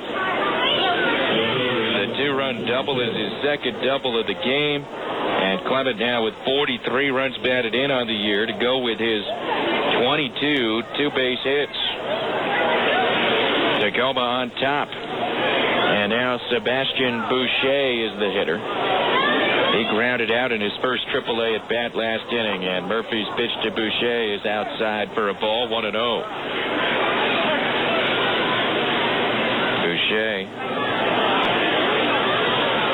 called up from AA West Tennessee today, making his AAA debut. The 1-0 swing and a miss at a breaking ball, 1-1.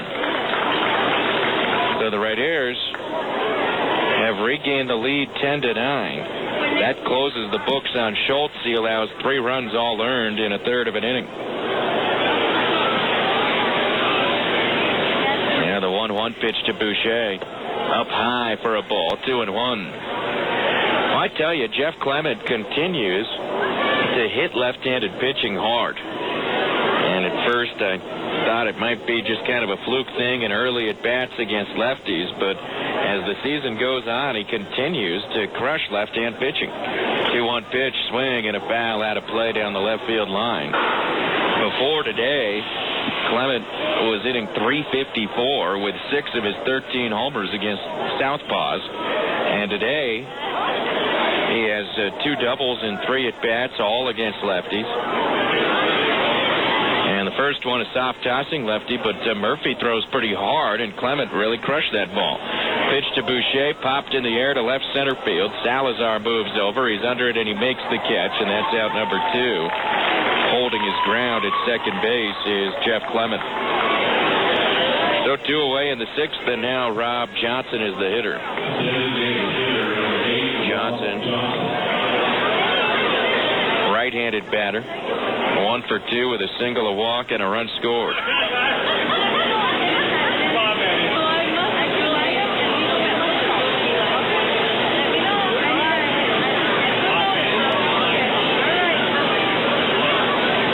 Johnson looks out towards Murphy. The pitch swung out and grounded foul. Third base side, right past Darren Brown in the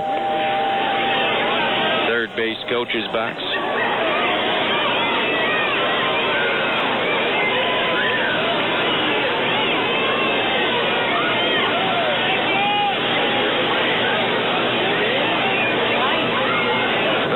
The count to Johnson. 10-9 Tacoma, top of the 6th. Still a lot of baseball to be played on this Sunday evening. This game's over 2 hours old. We're in the 6th inning as here's one outside for a ball. 1-1. We're looking at about a 3.5-hour game at this point. It could go considerably longer than that if the runs keep scoring at the current pace. Here's a pitch in for a strike to Johnson, 1-2. First 3 innings went by pretty quickly today. It was only 2-1 then, but when the 4th inning came around, someone flicked the switch that says offense on it, and everything changed. 1 ball, 2 strikes to Rob Johnson, and the next pitch. Swing and a miss, strike 3. Murphy K'd him with a fastball outside of the zone. Johnson strikes out and the inning is over. But the Raiders regained the lead. A 3-run score at the top of the 6th inning on 3 hits. There were no errors and 1 runner left on base. We go to the bottom of the 6th. It is Tacoma 10, Tucson 9.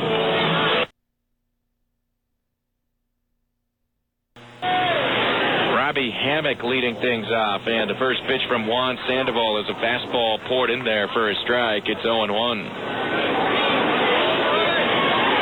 Sandoval came in and got the final out in the 5th inning after allowing a base hit to the first batter he faced. Next pitch is taken inside for a ball. 1 ball, 1 strike.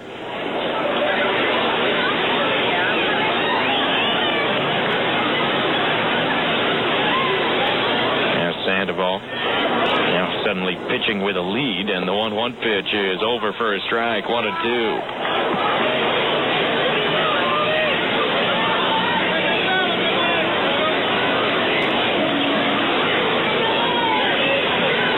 So 1 ball, 2 strikes to Hammock.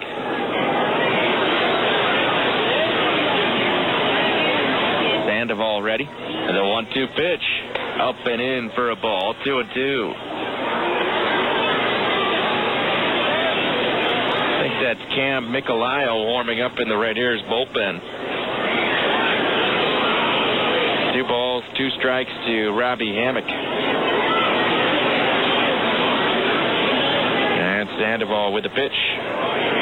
And it's a fastball outside, and the count goes full. 3-2.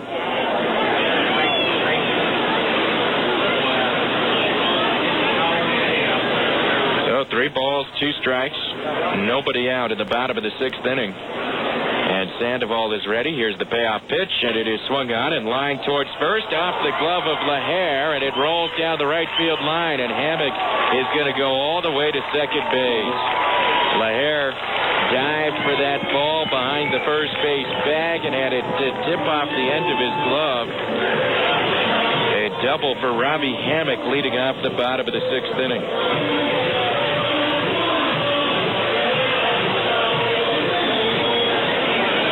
Hammock with the double, and now Chris Carter will be the hitter. Carter, left-handed batter, has doubled and walked so far and scored 2 runs. So the Sidewinders have the tying runner in scoring position with nobody out in the 6th. Sandoval with the pitch, and is taken outside for a ball. 1-0.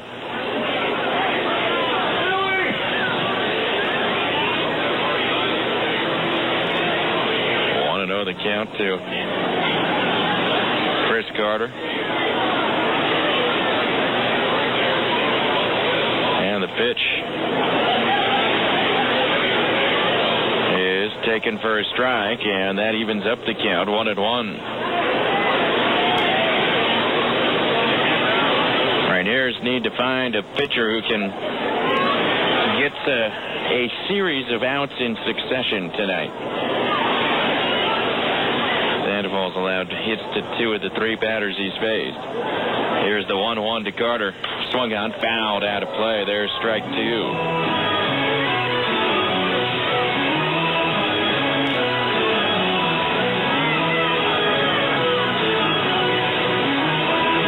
So 1 ball, 2 strikes to Carter.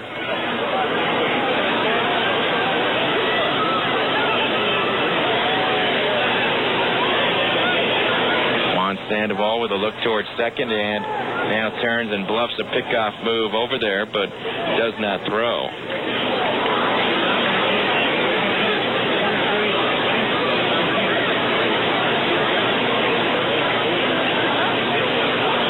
One and two.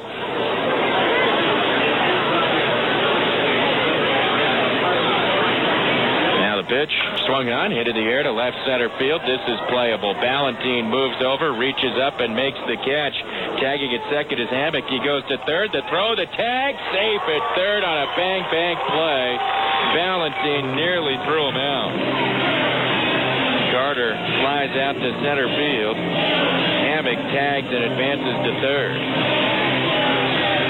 Oh, runner at third with 1 out. Brian Arden is the hitter.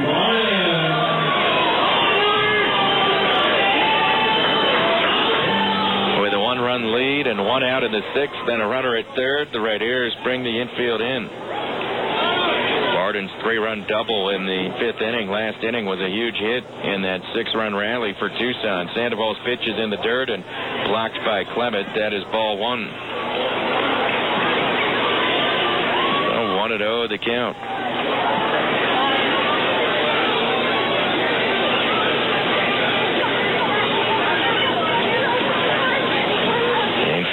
in all the way around. Sandoval now with a 1-0 pitch on the way. And it is a breaking ball inside. 2 balls, no strikes.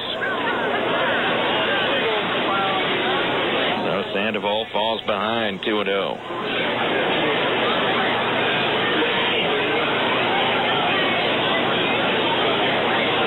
Now the 2-0 offering on the way.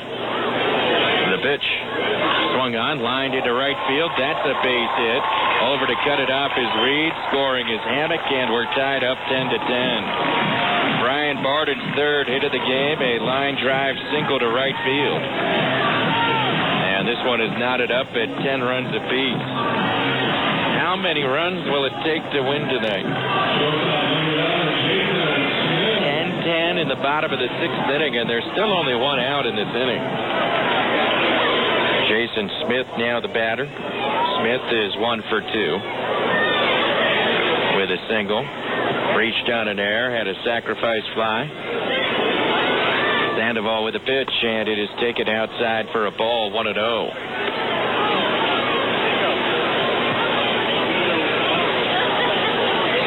Tucson has a very strong bullpen, so they like close games moving into the late innings. This is where they excel.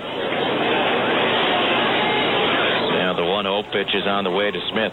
Swung on, grounded up the middle, past the diving Dawkins and into center field, a base hit. And moving up to second base and stopping there is Barden. It's a single for Jason Smith.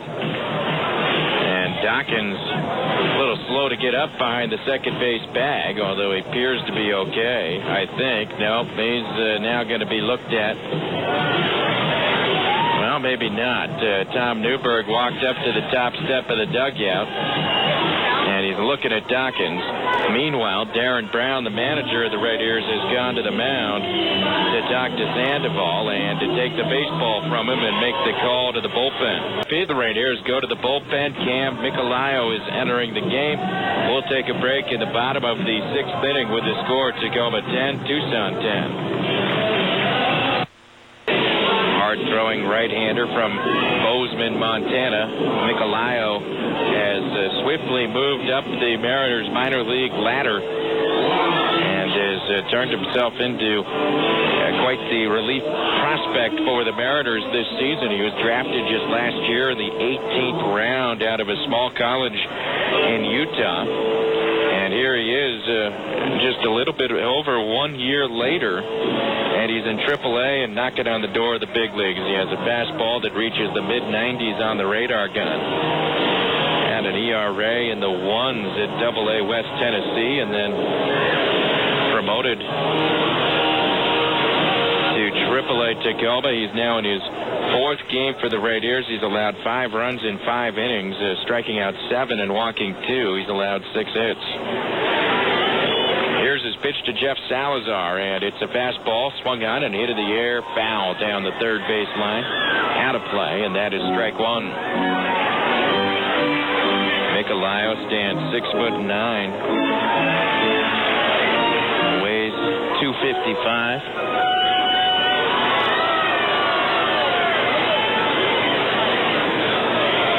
Micolayo.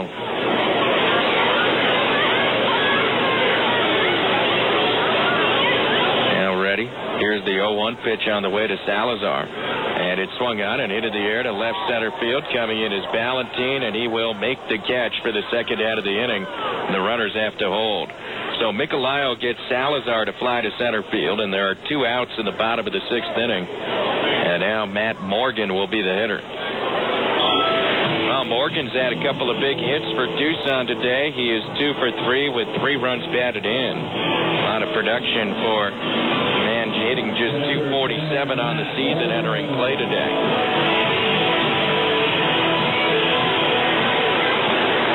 Matt Morgan, right-handed hitter.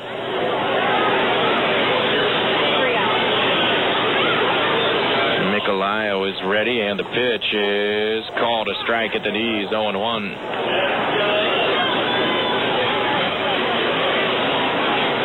Micolayo on the fast track of the Mariners system this year. Now the 0-1 to Morgan is an off-speed pitch high for a ball, 1-1. The fast track reliever last year was Mark Lowe, and we're word is that Lowe may be ready to go out on a rehab assignment this time next week.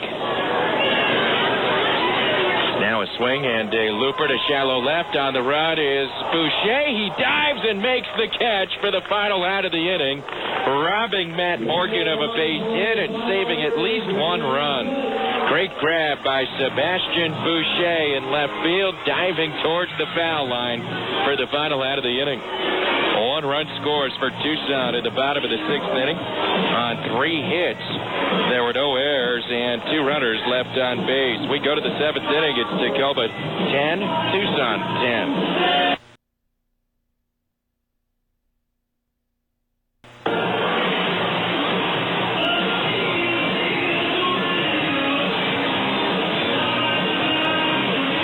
Played 6 innings here in Tucson, and the Rainiers and the Sidewinders are tied up 10-10. Oswaldo Navarro to lead off the 7th inning for the Rainiers. We'll also see Gookie Dawkins and Jeremy Reed come to the plate this inning against the left-hander Bill Murphy. Pitch to Navarro is taken outside for a ball, 1-0. Navarro has singled twice and walked tonight. He's 2 for 2. Murphy with the 1-0 pitch, and it is a swing and a foul back, 1-1. Murphy's been in there for 2/3 of an inning, and he has faced 3 batters, allowing 1 hit. 1 ball, 1 strike to count to Navarro. Murphy now with his next pitch on the way, and it swung on, grounded to the right side and into right field. A base hit for Navarro, who is 3 for 3 today. So Navarro singles to right field, and he has his 3rd hit of the game. And now Gookie Dawkins will be the batter. Dawkins has been quiet today, 0 for 4. And he checks the signs of Darren Brown in the third base coach's box. Rainiers now with 14 hits in this one.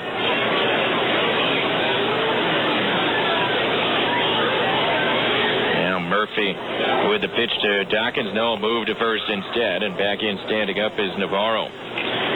Mentioned before the break that Mark Lowe is apparently going to throw 2 simulated games and then go to the minor leagues. He's been on the Mariners disabled list all year, but apparently is progressing well. Here's a swing and a hot grounder to short. Should be 2. Smith to Callaspo on to first. There's 2, the double play. Dawkins grounds into the 6-4-3 double play, and 2 men are out at the top of the 7th inning. And now Jeremy Reed will be the hitter. Also, there is talk that the Rainiers could be adding Cesar Jimenez soon, the left-hander who spent almost all of last year with the Rainiers. Been out with elbow problems. The pitch to Reed is low for a ball, 1-0. And Jimenez had a rehab outing in the Arizona Rookie League the other day. And here's a swing and a pop-up foul. This is out of play behind home plate.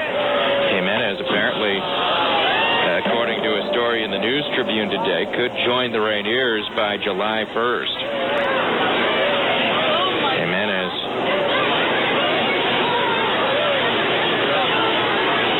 had elbow problems in August last year, and then at the end of the season had to have surgery. First pitch, or next pitch, high to Reed. 2 balls, 1 strike to count to Jeremy Reed. No one on base, 2 outs, top of the 7th inning. Bill Murphy with the windup and the pitch, and it swung on and bounced to the right side. High bounding ball fielded by Hammock, throws it to Murphy, and Murphy drops the ball, and Reed will be safe at first base.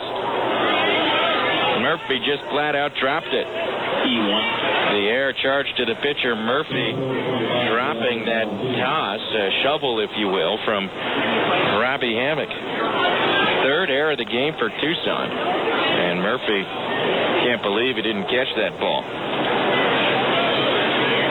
So now Vladimir Valentin will bat with a man aboard. Valentin is 2 for 4 with 2 singles tonight. Murphy comes set, and the pitch is low for a ball, 1-0. Valentin will represent the Mariners in the All-Star Futures game as a part of the Major League All-Star festivities in San Francisco coming up in July.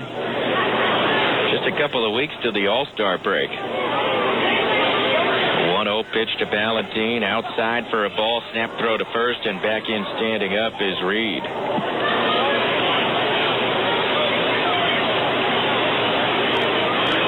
So 2-0 the count to Ballantine.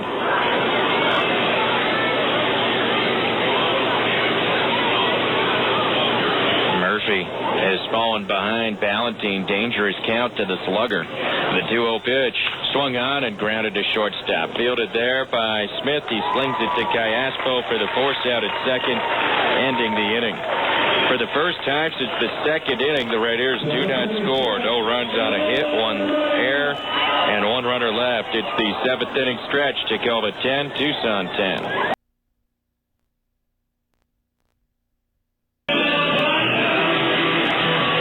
We go to the bottom of the seventh inning. We are in a 10-10 tie ball game here at Tucson, and both teams are deep into the bullpen at this point, as you might think, and the Raiders with Cam Micolayo on the mound.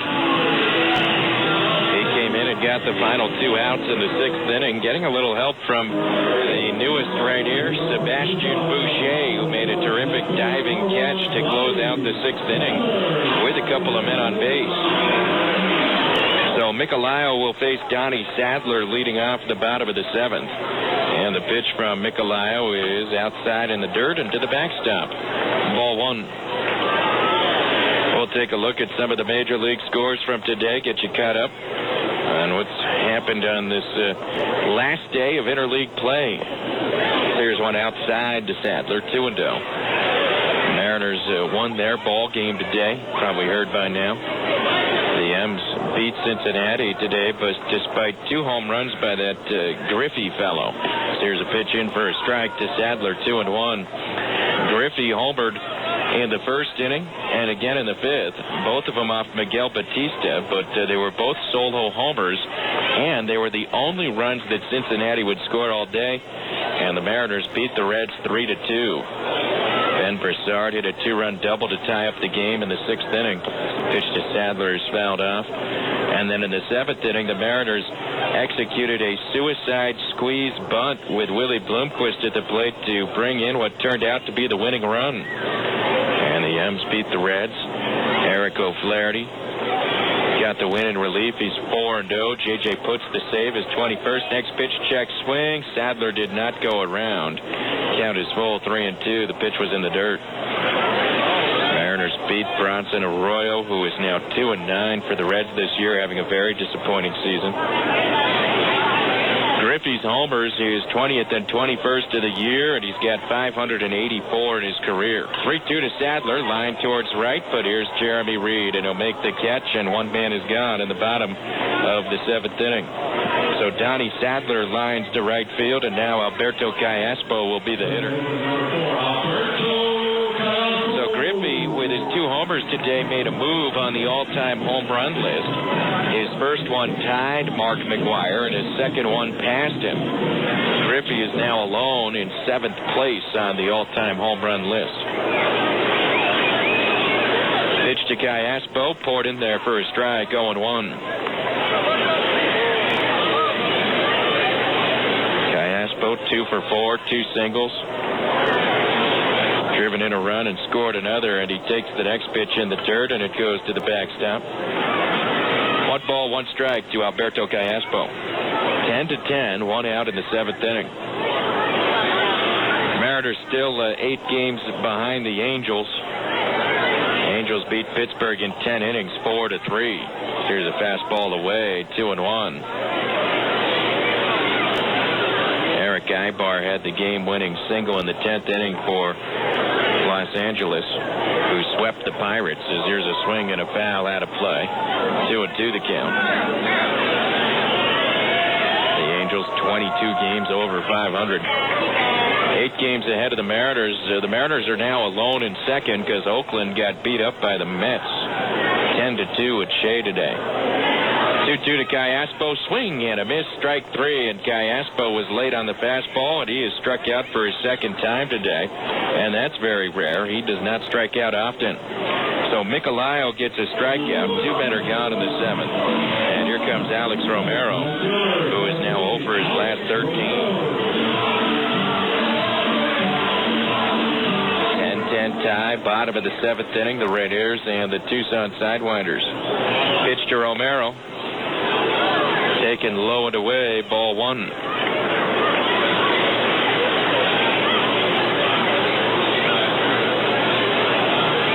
Nicolaos, 1-0, swung on, popped up foul, out of play. 1-1. More interleague scores for you. Minnesota beat Florida 7-4 as Johan Santana picked up his 8th win. He allowed only 1 earned run in 6 innings while striking out 8. And Santana hit a triple to drive in a run for the Twins. First career triple. Joe Mauer homered twice. Here's a swing by Romero and a bouncer to LaHare. Fields it. Underhand to Micolaio, covering first in time for the out. The inning is over. Cam Micolaio works a 1-2-3 bottom of the 7th inning. And we go to the 8th inning. It's Tacoma 10, Tucson 10.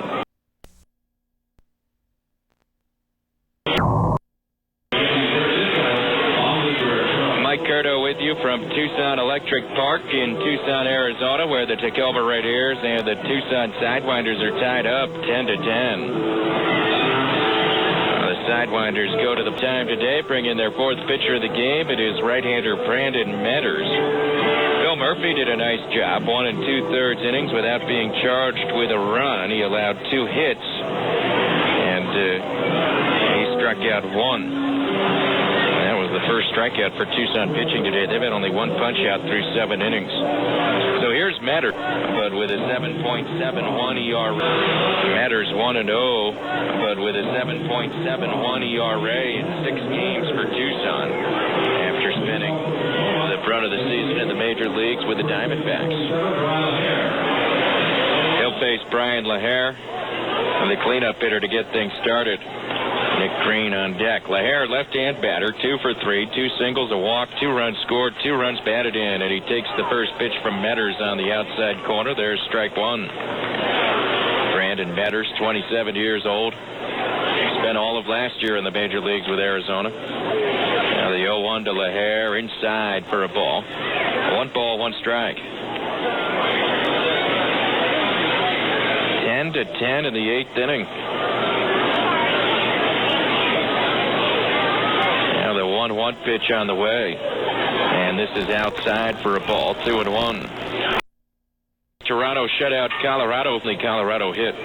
2-1 pitch to LaHare, bounced foul, first base side. 2-2.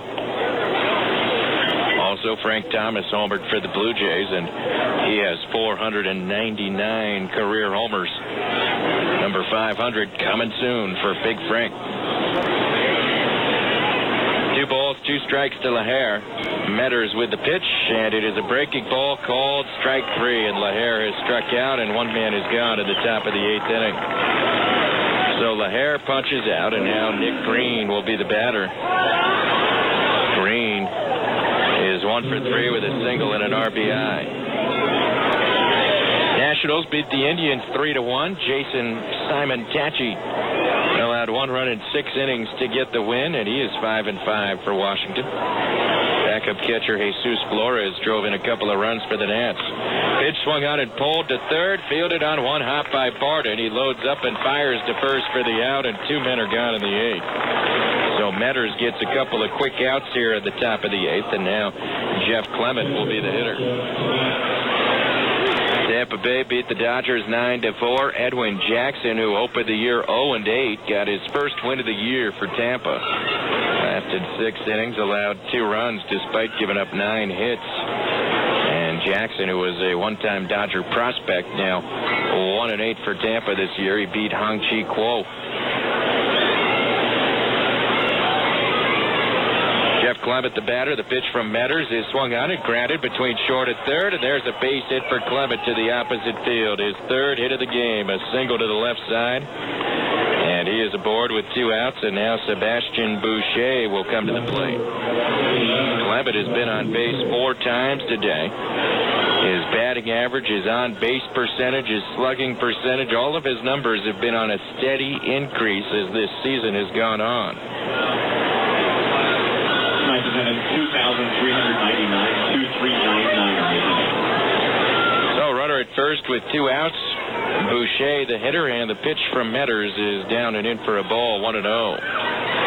Cubs shut out the White Sox 3-0. Sean Marshall in the bullpen combining on a 7-hitter. Alfonso Soriano homered in his 3rd straight game. It is 15th of the year. Now Matters with the 1-0 pitch on the way to Boucher. And this one is chopped foul, first base side. Kansas City beat Milwaukee in 11 innings, 4-3. Joey Gathright drawing a bases-loaded walk in the 11th inning for the Royals to force in the winning run. Brewers had a stellar outing from Giovanni Gallardo, the rookie pitcher, phenom in their system. He allowed just 1 run in 7 innings and struck out 8 in his 2nd major league start. 1 ball, 1 strike to Boucher. And Matters with a pitch, swing and a miss. There's strike 2. Philly beat St. Louis 5-1. That was a National League affair. It was tied up 1-1 after 7, and Shane Victorino hit a 2-out pinch hit, 3-run double in the 8th. And that propelled the Phillies to the victory. 1-2 pitch to Boucher. Curve got him called. Strike 3, and Boucher strikes out looking, and the inning is over. No runs for the Raiders in the 8th. They had a hit, and they leave a man on. We go to the bottom of the 8th inning. It is Tacoma 10, Tucson 10. www.courtyard.com. Courtyard by Marriott Tacoma Downtown. Proud sponsors of the Tacoma Rainiers. Moved to the bottom of the 8th inning in this 10-10 tie ball game. The runs came fast and furious in the middle innings today, but as we've moved into the late innings, each team has found some relief pitchers that could get outs for Tucson. It was Bill Murphy and now Brandon Metters. For the Raiders, it's been Cam Micolayo, who has retired all 5 batters that he has faced. And Micolayo here in the 8th will face the heart of the Tucson lineup, Robbie Hammock, Chris Carter, and Brian Barden. No action in the pen behind Micolayo. The first pitch to Hammock is taken down low for a ball, 1-0 the count. Robbie Hammock has singled and doubled and scored 2 runs today. The next pitch from the right-hander, swing and a miss, and that evens up the count, 1-1. Couple more major league scores for you to wrap up that big league scoreboard. Red Sox beat San Diego 4-2. Now the 1-1 pitch swung on and chopped on a big hop to Green at third, ranging left to field it. He turns around and throws to first for the out, and 1 man is gone in the 8th inning. Hammock is retired, and now Chris Carter will be the batter. In that Boston win today, Josh Beckett became the first 11-game winner in the major leagues. Beckett went 8 innings and allowed just 1 earned run, and he outdueled Jake Peavy, who took the loss and is now 9-2. Peavy allowed 3 runs to the Red Sox in the 3rd inning. Here's Chris Carter, and the pitch is low for a ball, 1-0. Giants beat the Yankees 7-2. Noah Lowry allowed only 1 run and 5 2/3 to get the win as the Giants won their 2nd in a row. Here's a swing and a foul hit in the air down the left field line, and it slices and goes foul. Out of play, 1-1. In that Giants-Yankees game, the Yankees used Roger Clemens in relief. He only faced a couple of batters. It was his day to throw his bullpen between starts, and he pitched in the game in relief. As here's a swing and a foul back by Carter, 1-2. Arizona beat Baltimore 8-3. And the Diamondbacks are alone in first place in the NL West. 1-2 pitch, swing and a foul tip at the plate. The D-backs have won 7 of their last 9 games. Today they had home runs from Stephen Drew and Chad Tracy.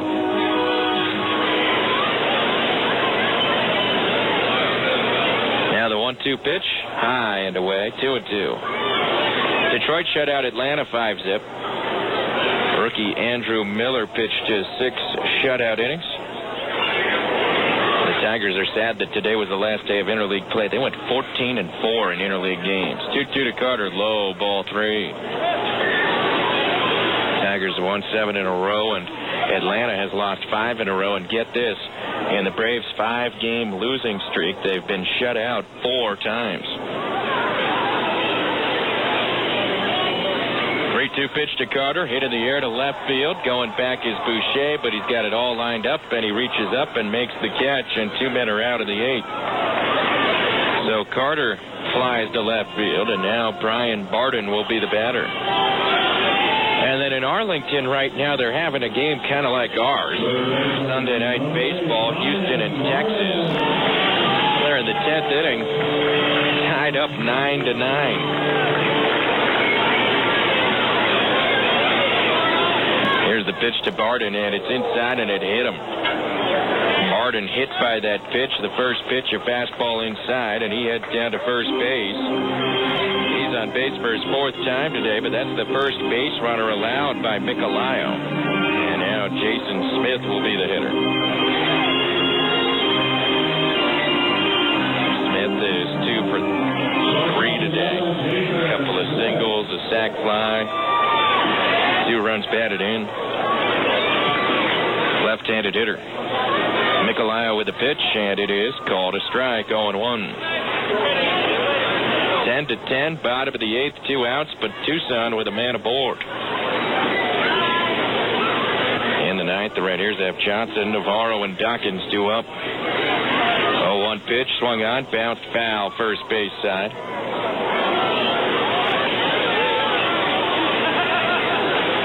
So that is strike 2.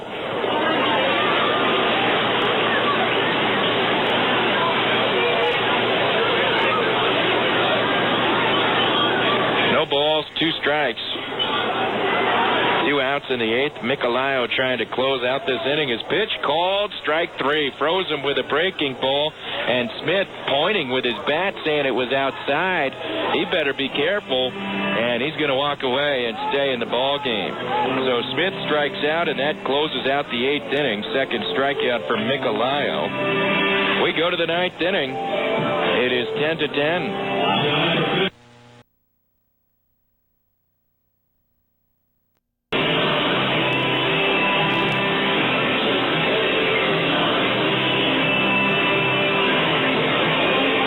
Go to the 9th inning here in Tucson, and the Rainiers and the Tucson Sidewinders are tied up 10-10. Been that kind of night. What's going to happen now? Neither team has scored in the last 2 innings. Rob Johnson will lead things off in the 9th inning. Oswaldo Navarro is on deck. Gookie Dawkins after him. Johnson stands in. He's been on base twice tonight, and the pitch from Brandon Metters is a fastball up high, ball 1. Johnson has singled and walked. He has scored a run. He's 1 for 3 in the box score. Now the 1-0 pitch on the way from Metters. And this one is swung on and popped up foul, and that's going to get out of play behind home plate. So it is 1 ball, 1 strike. Raiders want to get Johnson on base. If they do, look for Navarro to try to bunt him into scoring position, and then they'll get a couple of shots with Dawkins and Reed to see if someone can get a hit. 1-1 pitch to Johnson inside for a ball. Another fastball from Brandon Metters. 2-1 the count.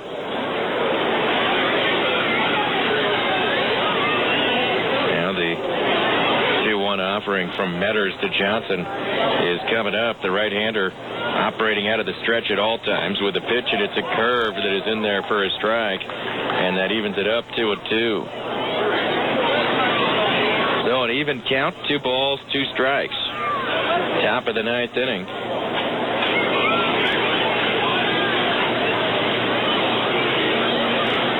And now Metters with his pitch, and it swung on and ripped to left field and deep. Back it up is Sadler at the wall. It is gone, a home run.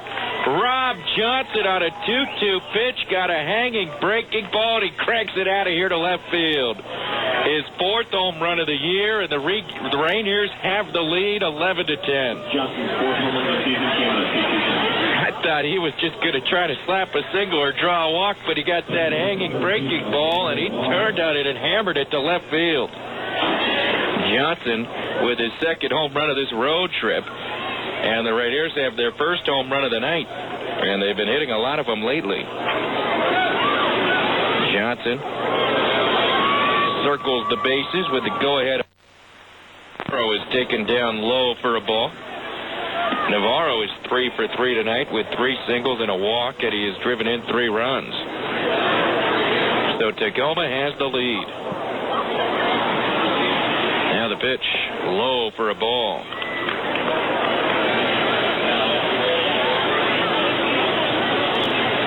2-0 the count to Navarro.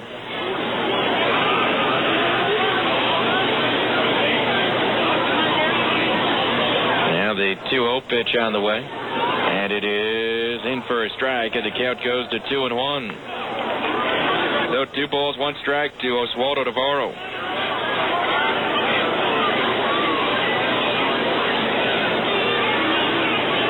Now the 2-1 offering. In for a strike. Navarro taking that pitch, a slider from Metters that caught the inner edge.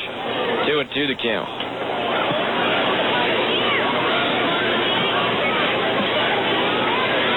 So 2 balls, 2 strikes.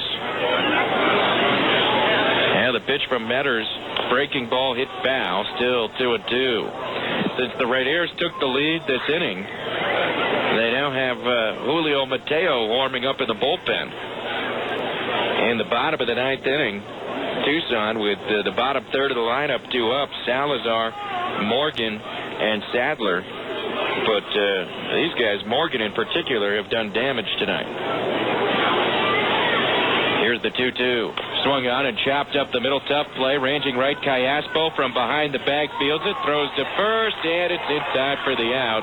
Navarro is retired, and 1 man is gone in the top of the 9th inning.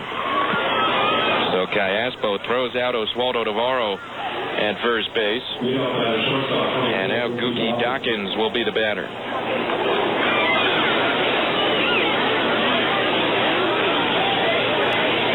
Dawkins is 0 for 5 today. Now Metters with his pitch, and it is called a strike, 0-1. 11-10 Rainiers were in the top of the 9th inning.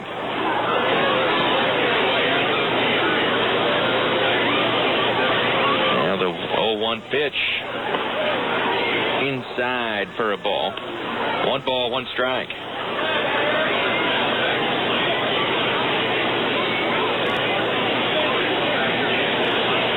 Offering on the way to Dawkins. Swing and a miss at a breaking ball, and that is strike 2.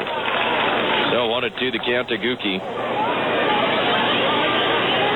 Dawkins steps out of the batter's box for a moment and adjusts his gloves. Now he's back in there and ready to hit once again.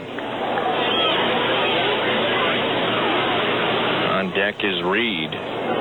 Here's the 1-2 to Dawkins, and it swung on and fouled back to the screen. Still 1-2.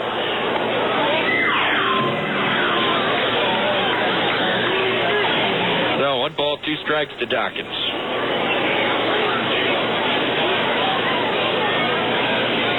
Brandon Metters comes set. The 1-2 is a called strike 3. Dawkins thought it was high, but he is rung up by the plate umpire, and 2 men are out in the top of the 9th inning. That is strikeout number 3 for Metters. 2 men are gone, and now Jeremy Reed is the batter.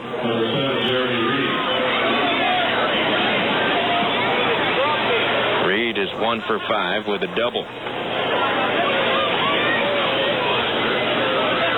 Here's the pitch from Metters. Swing and a miss. Strike 1. Rainiers took the lead earlier this inning on Rob Johnson's line drive homer to left field. Now the 0-1.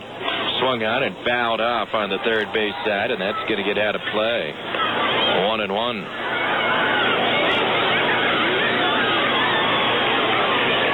So 1 ball, 1 strike to Reed with 2 outs at the top of the 9th inning. And the pitch swung on and hit in the air to center field and right at Jeff Salazar, who backs up a step or 2 and makes the catch. The inning is over. But the Raiders take the lead in the ninth. One run on one hit, the Johnson homer. There were no errors and nobody left. We go to the bottom of the ninth inning. It is Tacoma 11, Tucson 10.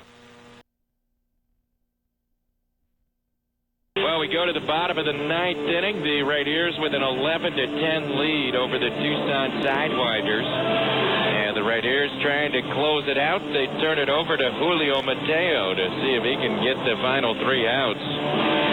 Mateo to face Jeff Salazar, Matt Morgan, and Donnie Sadler this inning. What a job by Cam Micolayo. The young right-hander goes 2 2/3 scoreless innings of relief without allowing a hit. In fact, he allowed only one base runner, and that came on a hit batter. Micolayo struck out 2.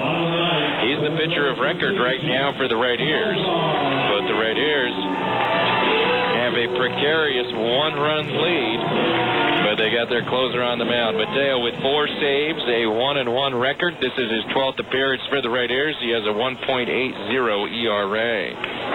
Jeff Salazar stands in the batter's box for Tucson to lead things off.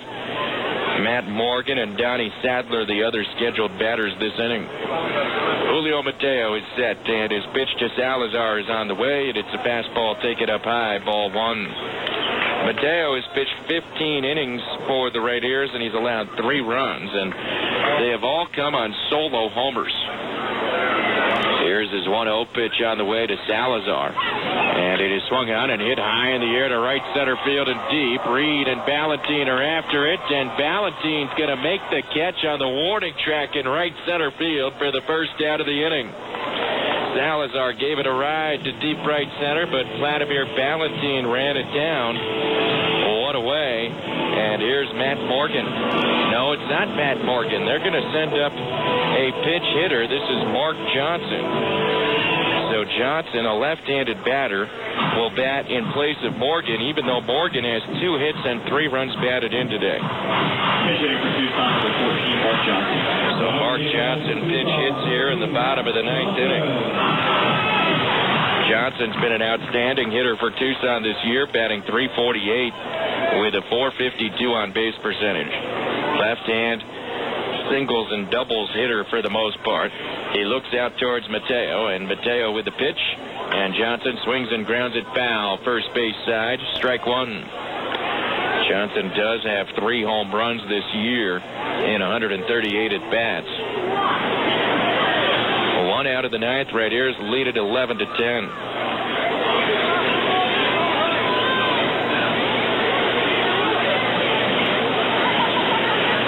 The count to Johnson, and Mateo ready. Here's his pitch, and it swung on and lined to second and caught at second by Navarro. Johnson lined it right at him, and Navarro made the play, and 2 men are gone in the ninth. And another pinch hitter coming up. Now Rich Thompson will bat for Donnie Sadler with 2 outs in the ninth inning. And nobody on base. The Raiders with a 1-run lead. Thompson hitting .273 with 1 homer and 20 runs batted in. Normally the starting left fielder. Today Donnie Sadler started. Mateo with the pitch to Thompson, and it is taken high, ball 1. Tacoma 11, Tucson 10, 2 outs in the bottom of the ninth. Now Mateo with a 1-0 pitch on the way to Thompson, and it swung on, hit in the air to shallow right center field, and this is going to drop in for a base hit. Just a little blooper into shallow right center field, and Thompson has a hit, and Tucson has the tying runner on base in the form of a pure speedster, Rich Thompson, and they have the winning run coming to the plate in the form of Alberto Callaspo. Callaspo is 2 for 5 tonight with 2 singles. Thompson with the bloop single. He was 1 for his last 13 before that hit. He may try to run. He takes his lead at first base. He can fly. Mateo is set. LaHare holding the runner on, and the pitch to Callaspo swung on and fouled back to the screen. There's strike 1. Thompson not taken off on the first pitch. outfield plays very deep. They're trying to prevent an extra base hit, which isn't easy to do in this ballpark. Now Mateo with the 0-1 pitch on the way to Callaspo. And it is swung on and hit on the ground towards Navarro, who gloves it, flips it to the shortstop for the force out, and the Rainiers get the win. They defeat the Tucson Sidewinders tonight, 11-10, the final score in a slugfest at Tucson Electric Park. So the Rainiers even up the series, and this was a good win for this team because they had a big lead early, watched it completely disappear. The Rainiers fell behind, but then they tie it up and then win it in the ninth inning on the home run by Rob Johnson. And tremendous relief work today from Cam Micolayo and Julio Mateo. And the Rainiers come away with an 11-10 victory, defeating the Sidewinders and evening up the series at a game apiece.